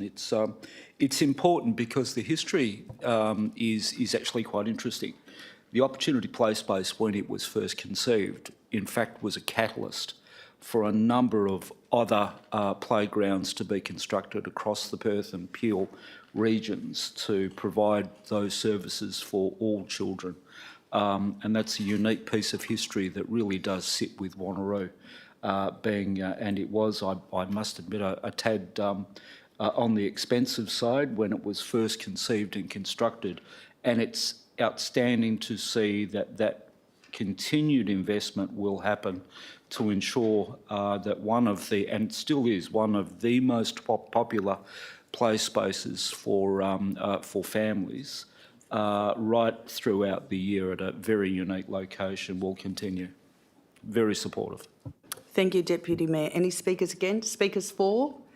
Question. Thank you, Councillor Herridge. Thanks, Mayor. Touching on everything that's just been said, what is the then opportunity to extend the consult out to those that have already expressed their consultation, just to widen the scope past that 400 metres of the park? Ms Terrelling.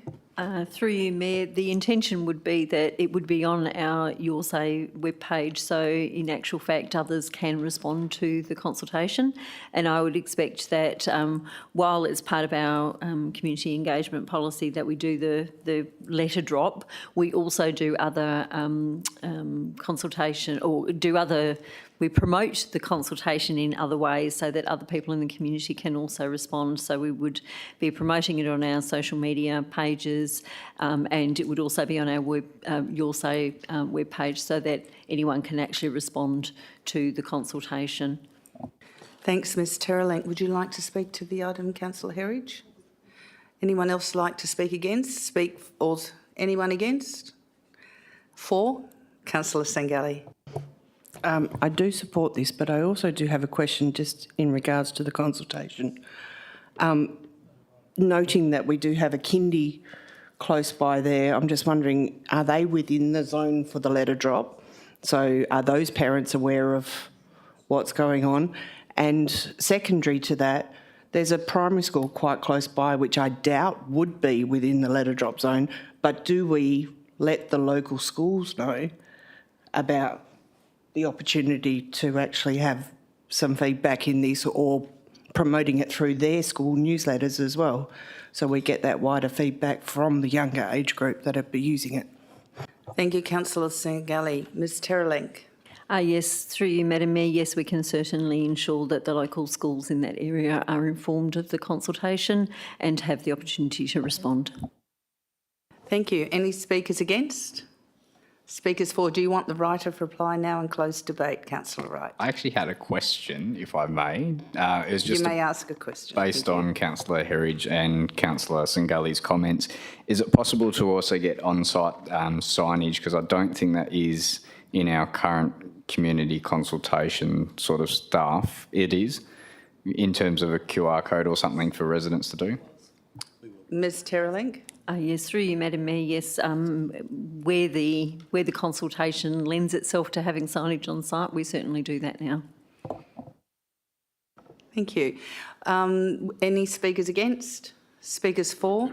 Seeing no one has spoken against the item, I put the item to the vote. Thank you. And that was passed unanimously.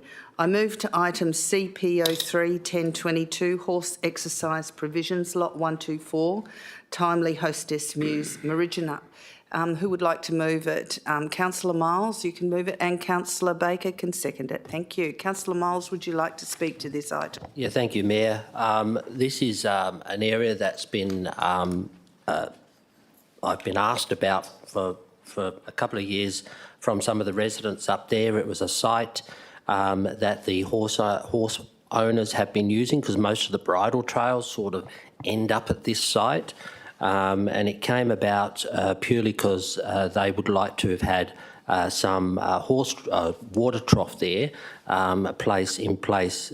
We then discovered, or administration then discovered, that the site actually was still, in fact, I don't think administration knew the site was in place until the community started asking to use it on an official basis. To actually put this out so we can actually have horse exercise provisions and other animals on this site is actually correct and in line with what that area sold for. Most of those property owners out there are or were horse owners. It was sold, the development was sold by Bill Duffy a long time ago on that proviso, and this area in Timely Hostess Muse was always supposed to be in part for horse training, and I think Bill used to have horses on that property for some time.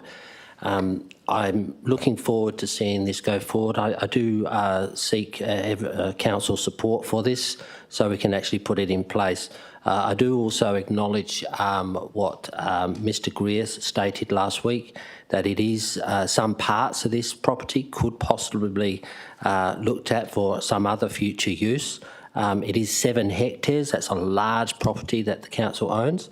And it'd be good to be able to see what we can do with it going forward. Thank you, Council. Thank you, Councillor Miles. Councillor Baker, would you like to speak to this item? Yes, please. I'll be very brief, Mayor. In short, this is a rather unusual parcel of land. It was acquired by the city over 22 years ago or so for cash for valuable consideration back in 1998. $315,000 wasn't chook food, so to speak. But it has been located, at all material times, as I understand it, the lot has been located within the Meadowland Special Rural Zone 08, which is zoned Parks and Recreation. However, as a fact, it's been used as bridle trails, of course, for many, many years. And of course, the city must have known this, of course, and simply acquiesced. I'm not sure whether, when it was zoned Special Rural Zone 08, that whether Parks and Recreation also included, well, equestrian purposes or horse trail purposes, what have you. But in any event, the proposed formal determination, subject to community consultation, will in effect validify, so to speak, the historical use and its future use. There seems to be a need for it. It'll be very interesting to see how dogs and horses often interrelate. I've had, many years ago, I worked in stables for a relative who was a racehorse trainer. He had cattle dogs that were used to keep the horses in check, and yes, they don't really get on very well. But anyhow, the other thing that I thought was very curious was, under the heading financial implications, particularly given that this item is only coming up the agenda tonight, just tonight, given that the budget for 2023 is locked away, done, dusted, etc., there's no room for an extra jam tart, how can it be said that, and I quote, the cost of the community engagement can be funded from existing budget provisions? What are the, what's the title or description of the existing budget provisions? Because thank you, Councillor Baker. If I could just finish my remarks. Quite a few matters involving local laws have come before the city in the past. We'll be told there's no money in the budget. But this one, from left field, several months after the budget's been set in concrete, it's coming from, the funding for the community consultation will come from existing budget provisions. Could I have some clarification? Thank you, Councillor Baker. Mrs Jennings, would you like to speak to that? Thank you. Thank you, Mayor. Items such as community engagement come from the city's operating budget, and the various areas budget a certain amount for consultation during the year, not necessarily knowing all of them, but there is a budget for community consultation. Thank you, Ms Jennings. Would you like to speak to this item any further, Councillor Baker? No, ma'am, it has overwhelming merit, thanks. Thank you. Any speakers against? Speakers for? Thank you, Councillor Sangalli. I guess I'll just follow up with the community consultation again. I just want to make sure that on this particular item, we're not just doing a 400 square metre diameter, given that the area is such a large area and the residents are so spread out that we are widening our scope. Thank you. Ms Terrelink, would you like to respond to that? Yes, thank you, thank you, Mayor. Taking Councillor Sangalli's point, that's the reason why the recommendation actually refers to consulting with the suburb rather than just a 400 metre radius. Thank you, Ms Terrelink. Any other questions? Any speakers against? Any speakers for? And on that note, I put it to the vote. Thank you very much.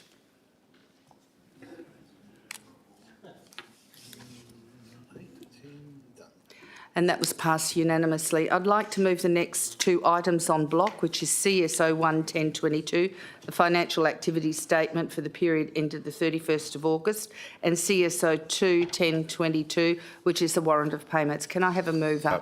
Ma'am, I have two questions. They can be moved in block, but I still have a couple of questions regarding the warrants of payments. Is that okay? Okay.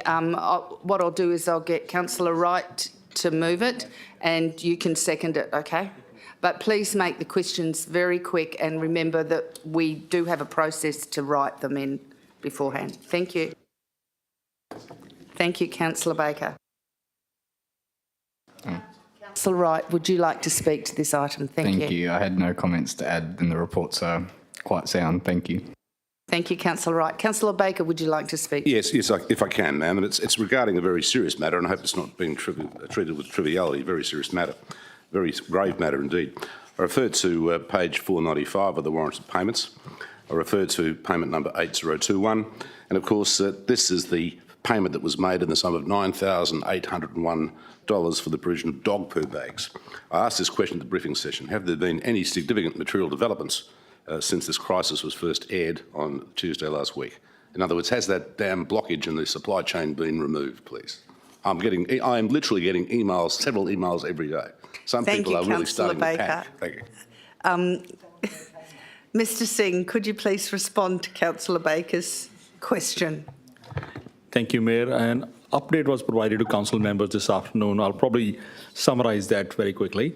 We are experiencing supply chain issues. The last advice we received from suppliers is the next batch of supplies will arrive in Australia on 25th of October, and we're expecting the supplier will deliver those bags to us within the next few days after that. As soon as we get the bags, we'll be out there with our staff to replenish, refill all the dispensers. And the supply will last about 2 months. And we have already placed the order for the next batch for supply of those bags. Thank you, Mr Singh. Councillor Baker, you have a second question? Yes, that's a supplementary, please. No, just a second. Well, it raises something. You know, this is a development. I didn't read about it this afternoon. I'm sorry I missed it, but I'd just like to ask if it's possible to arrange for the boxes of the bags to be couried to the Civic Centre so that it can act as a distribution point for dog loaders too. I'm sure Mr Singh has that organised. Right. Second question.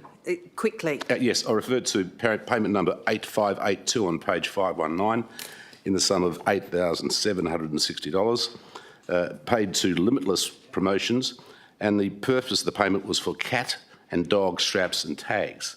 Why were they purchased by the city? What are they? Were they subsequently sold or were they simply given away, please? Madam Mayor, we'll take that on notice. Okay, any speakers against? Speakers for? Thank you, Councillor Rowe. I just wanted to note, particularly in relation to the activity statements, the fact that the graphs and the variance descriptions always provide good context and it helps us make good judgments in relation to this item.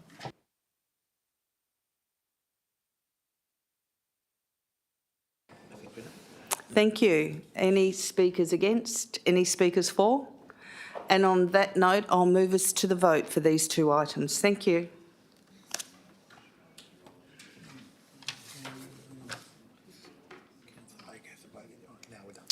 We've passed that unanimously. I'll move on to item CSO 31022, which is the proposed amended commercial terms for the ground lease to the Department of Communities ground lease over Lot 800, Highclere Boulevard, Wanneroo, Hepburn Centre. Does anyone have any conflicts? Thank you, Deputy Mayor. Thank you, Madam Mayor. Just with respect to item CSO 3-10/22, I disclose that I am the chairperson of the Management Committee of the Hepburn Centre. As a consequence, there may be a perception that my impartiality on this matter might be affected. I declare that I will consider this matter on its merits and vote accordingly. Thank you, Deputy Mayor. Councillor Rowe. Thank you, Mayor. Also in relation to CSO 310/22, I declare that I'm the Vice Chairperson of the Hepburn Centre Board. As a consequence, there may be a perception that my impartiality on the matter may be affected. However, I declare that I will consider the matter on its merits and vote accordingly. Thank you, Councillor Rowe. Councillor Herridge. Thanks, Mayor. I also would like to declare impartiality for the same item, CSO 310-22. I disclose that I am a board member of the Hepburn Centre, and as a consequence there may be a perception that my impartiality on the matter may be affected. I declare that I will consider this matter on its merits and vote accordingly. Thank you. Can I have a mover for this item? Thank you, Councillor Rowe. Seconder? I'll do Councillor Herridge. Thank you. Councillor Rowe, would you like to speak to this item? Briefly, Mayor, just to outline the number of reasons why I think that it's a fairly straightforward vote, in my opinion. The first is that historically the site has always been accustomed to a peppercorn lease. The second, it has a long and strong relationship with both the surrounding community and the wider area. And finally, the level of services that it offers at the Hepburn Centre is quite incredible. And I do obviously express concern about that level of service not being available to the community. Also, thank you to Councillor Miles for his question last week, because as a result of that question, we're able to see a little bit more context in terms of the wide range of services and the benefits that are available to the community at large. So given those factors, I ask for Council's support for this report. Thank you, Councillor Rowe. Councillor Herridge, would you like to speak to this item? Thank you, Mayor. I don't think I need to. James has just, Councillor Rose picked it up very well. I need to add to thanks to Mr Greer for his work and administration on getting this to us tonight. Thank you, Councillor Herridge. Any speakers against? Speakers for? Thank you, Councillor Baker. Thanks. I'd like to speak for, of course. I realise that what's being proposed will result in the city losing some $13,500 per annum in rent in view of the peppercorn rental proposed. That's if it's demanded, of course. It's intended to be nominal rent. It is unusual, I suppose, for a department to pay a peppercorn rental, but the bottom line is that, of course, the department is just the overarching body. It's a case where it's the actual ultimate users at the group. The group, as its title is known as the Hepburn Centre, it's a not-for-profit incorporated community group. It was formerly known as the Marangaroo Family Centre. I'm just wondering whether or not, if Mr Greer can assist, does the Hepburn Centre employ any persons, any personnel? He's not here. Perhaps Mr Baker, we'll have to take that on notice and Mr Greer will get back to you. Thank you, Councillor Baker. Do you want to speak to this item? Just complete that question with four more words, I think. Does the centre employ any people, or are there anyone who works at the centre, are they actually working as volunteers? That's the only question. Thanks. Thank you, Councillor Baker, and that'll go to Mr Greer. Councillor Wright, would you like to speak to the item? Thank you, Mayor. One of the points I wanted to make, just to ensure that the minutes are correct, is under the responsible officer, you've still got acting director. I think we should acknowledge Ms Jennings present here tonight, so I think that needs to be updated for the minutes.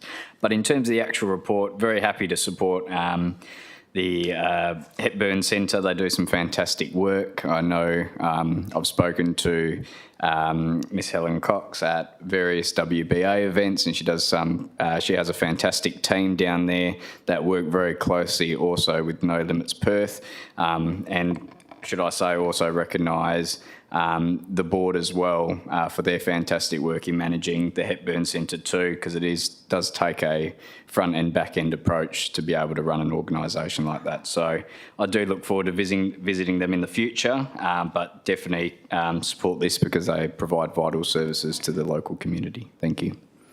Thank you, Councillor Wright. Any speakers against? Speakers for? Councillor Savidin.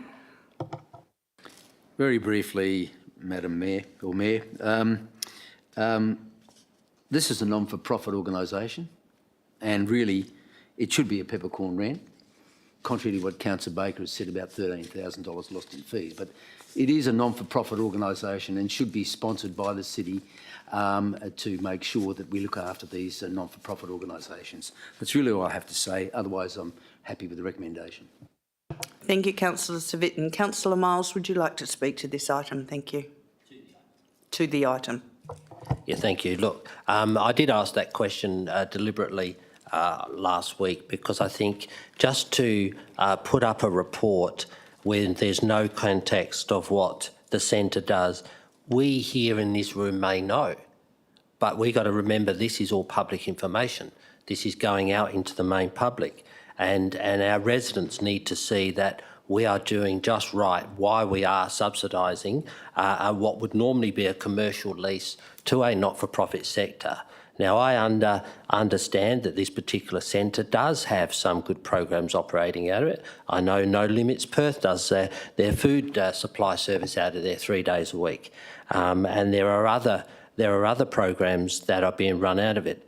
The one part of this report I am excited about is the fact that the department is going to do that maintenance work of over $130,000 over the next few years, because we know that that building is old and it probably will need some further work going forward.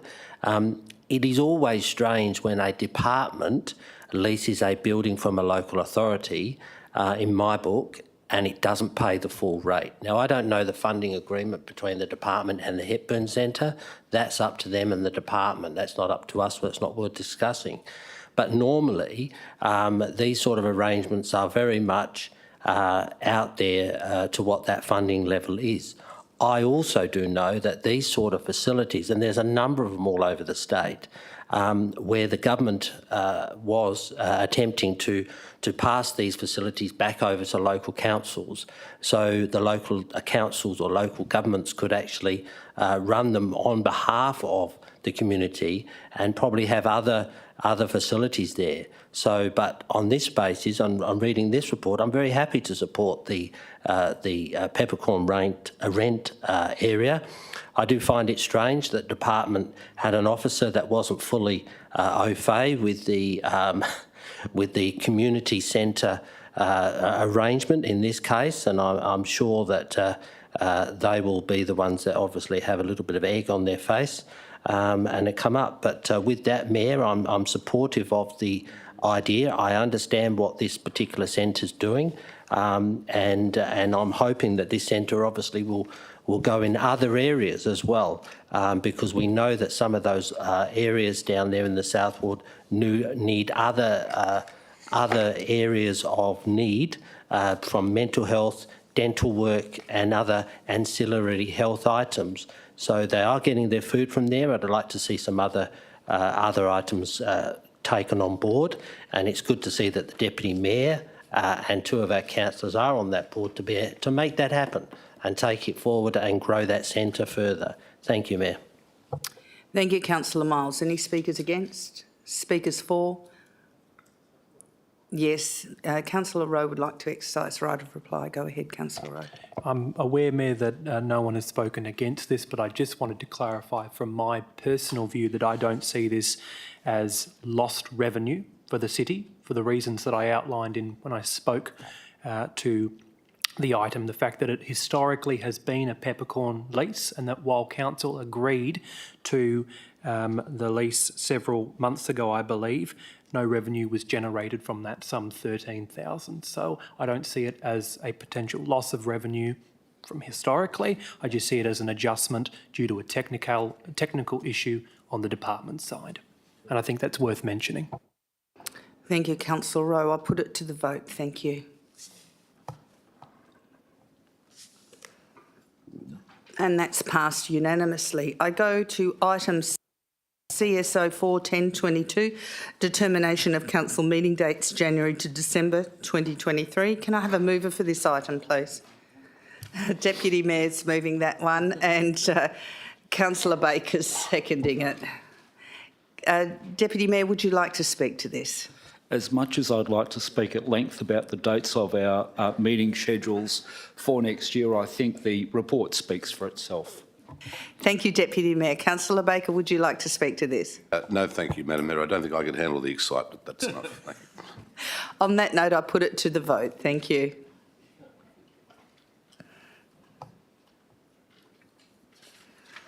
And that's passed unanimously. I go to the Chief Executive Office, and we start with Advocacy and Economic Development, CEO 11022, the Neerabup Industrial Area, Lot 9100 Business Plan. Can I have a mover for this, please?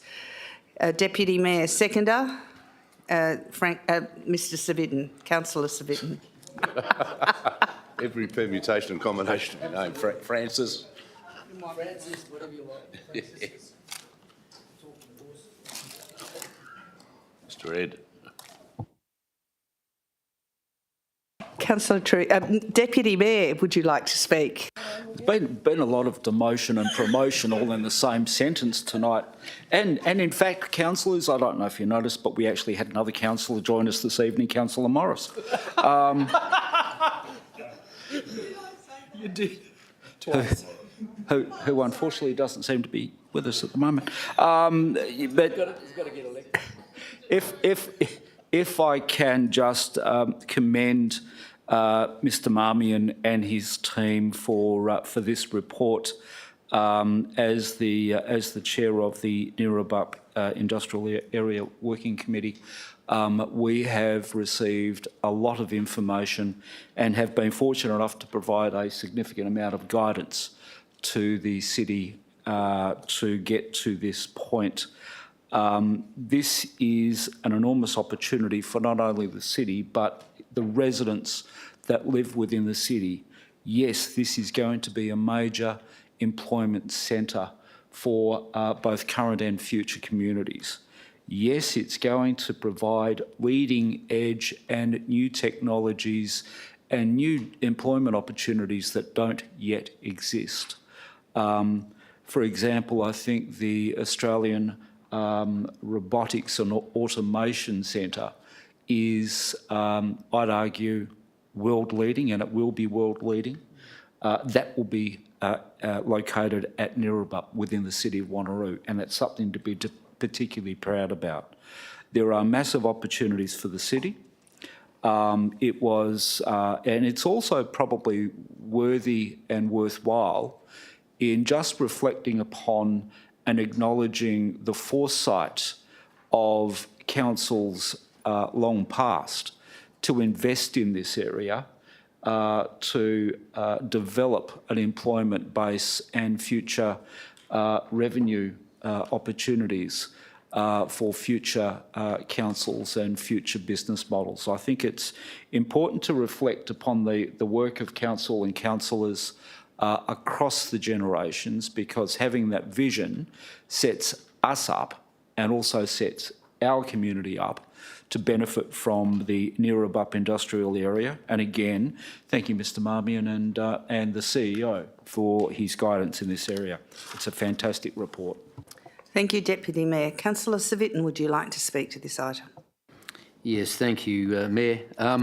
Neerabup is now getting closer to the time for it to actually come onto the market, and the fact that our northern corridor is growing frenetically, and the fact that East Wanneroo is also going to come online very shortly. The 20,000 job situation most likely and most probably will be a reality. This land for the city is strategically very important. The city has owned the land for many, many years, and with the help of Mr. Steve Marmion and his team, I think we're getting very close to the desired result. It will be a great investment for the city and for all the points that Councillor Treby has made with regards to robotics, etc. Ancillary benefits may also be created from this particular estate. There is further land that can be developed in the future, but certainly this first stage, I'll be watching it excitedly to see how the actual market reacts. And I think for Western Australia, we're doing very, very well on the Australian scene. So the economy is still going well. I look forward to it, and I think for the city, it will be a very good outcome, I'm sure. Thank you. Thank you, Councillor Civic. Speakers against? Speakers for? Yes, Councillor Baker. Question, Madam Mayor. Yes, Councillor Baker. Thanks. Just in terms of the report, it's a very good report indeed, don't get me wrong. And also I've looked at the various calculations conducted, of course, but I see that, strictly speaking, the titles for the lots won't be issued until April 2025, in around 2.5 years' time, I think it is. So God knows what's going to happen to the market in the interim period.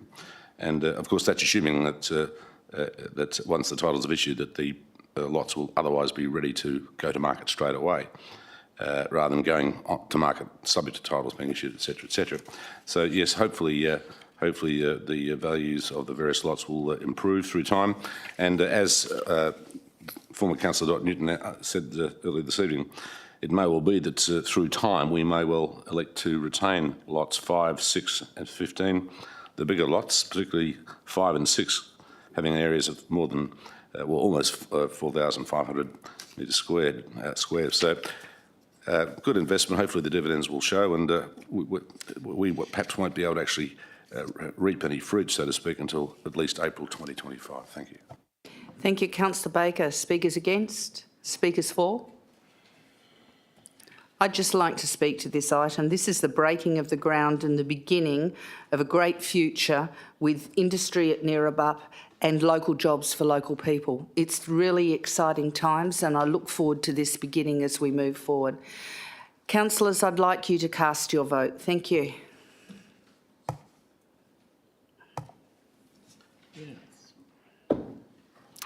And that was unanimous. I move on to CEO 21022, the Enterprise Risk Management Policy. Deputy Mayor Treby, would you like to move this item? Again, I think I've just been promoted and demoted, all in the same sentence. And can I have a seconder too, please?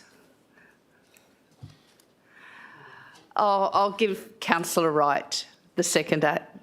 Deputy Mayor, would you like to speak to this? Thank you. Thank you, Madam Mayor. Look, this is an important policy, but I think it's also worthy of note that risk management is a journey and it's not ever ultimately a destination. And you adopt a risk management framework policy, and Enterprise One looks at the entire organisation and has processes in place where you then have executive and governance level capability of having oversight right across the enterprise of the City of Wanneroo. It's important because that's our role. We have to have line of sight and visibility over all of the areas of risk within the organisation, both current and emerging. It's also worthy of note that this journey has been going now for, I think, some 6 or 7 years, and it's, I think, without peer in local government in this state. We set along this path some time ago, and I think we are now the exemplar, I believe, for the industry. And I think the report that we've been provided this evening has already gone through audit and risk, and it received a fair outing at that in that committee. I thoroughly endorse the report. Thank you, Deputy Mayor. Councillor Wright, would you like to speak to this item? Thank you, Mayor. I just think Deputy Mayor Truby has put that beautifully, and I think no comments are needed. Thank you. Okay, speakers against? Speakers for? Question, Mayor, please. Councillor Baker, yes. Thanks. My question's directed to the CEO. I refer to the policy as it appears, or at least a page within the policy as it appears on page 79 of the agenda. There's a paragraph at the top which is headed with the words, all employees, contractors, consultants. The paragraph goes on to make reference only to employees. It states every employee within the city is recognised as having a role in risk management. This involves vigilance in the identification and ongoing management of risks and participating in the risk management processes. Of course, that particular paragraph proper doesn't mention contractors, which I think surely means third parties to the city, and consultants, but irrespective of that, I think that might be intended, but if that is intended, perhaps the contractors and consultants should be referred to expressly within the actual text proper, rather than just the heading alone.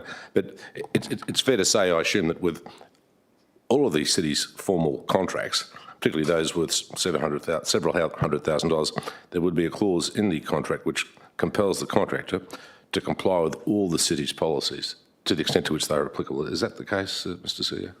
In particular, OC health and safety, as we discussed the other day. Thank you, Councillor Baker. I think that would go through to Mr. CEO. Thank you, and through you, Mayor. As to the extent applicable, acknowledging that the work health and safety legislation is a statutory obligation and a compliance-driven matter. Often the management of the risk is with an officer that might be delivered through a contract. Thank you. Thank you. Speakers against? Speakers for? If there are no more speakers to the item, I put it to the vote. Thank you. And that was passed unanimously. We have item 9, we have no motions on notice. Item 10, we have no urgent business. And item 11, Mr. CEO would like to declare. Thank you, Madam Mayor. I'd just like to declare a financial interest in item CR011022, starting on page 597 of this evening's agenda. The nature of my interest is financial, as it relates to the employment contract I hold with the City of Wanneroo in the position of Chief Executive Officer, and the clauses within that contract that relate to an annual performance review, which Council will consider this evening, and I will leave the chamber. Thank you. Thank you, Mr CEO. As item 11 is confidential and that council needs to move into a confidential session to discuss this item CRO 1-1022 under the terms of the Local Government Act 1995, section 523 in brackets 2, we need to move to go. So thank you, Deputy Mayor, and seconded. So we'll go into a confidential session now. Are all those in favour?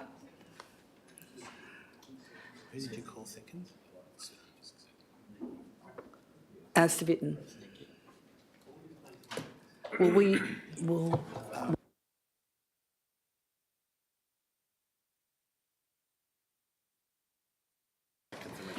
Can we vote for closing the door on our little bits of paper pad things here?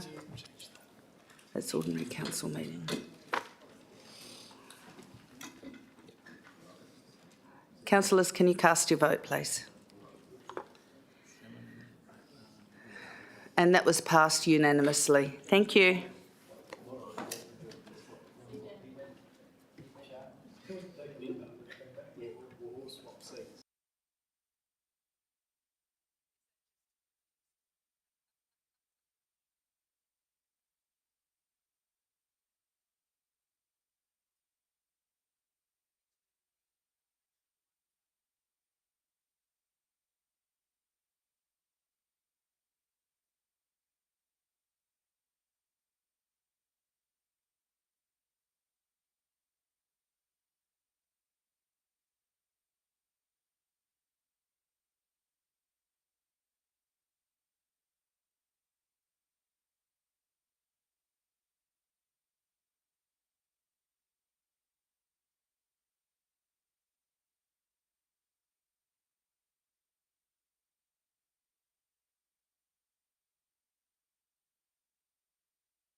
Thank you.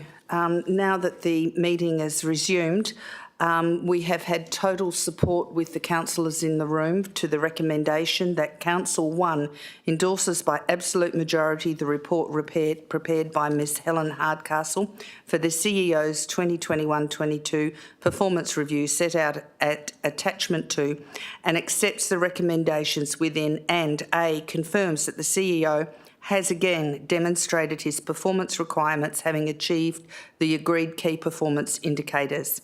B, notes that the overall performance feedback received demonstrates that he has maintained his consistent high performance during the 2021-22 year.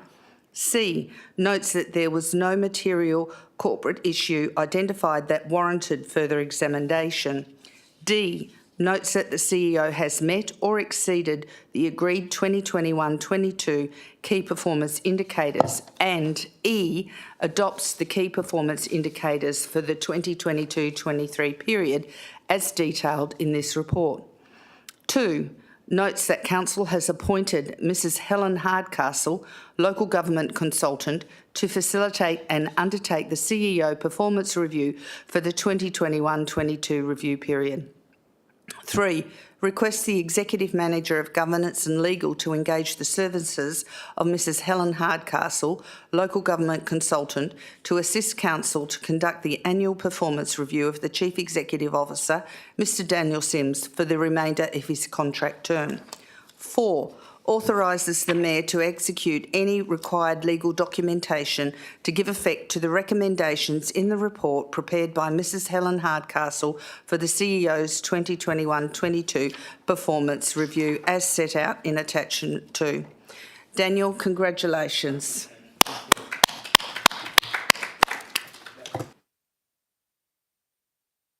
That was moved by Mayor Linda Aitken, and it was seconded by Deputy Mayor Brett Treby. And passed unanimously. We all passed it unanimously. Okay, item 12, the date of the next meeting. The next Council Members briefing session has been scheduled for 6 p.m. on 1st of November 2022 to be held at the Council Chamber, Civic Centre, 23 Dundebar Road, Wanneroo, and the closure is at 8:32 p.m.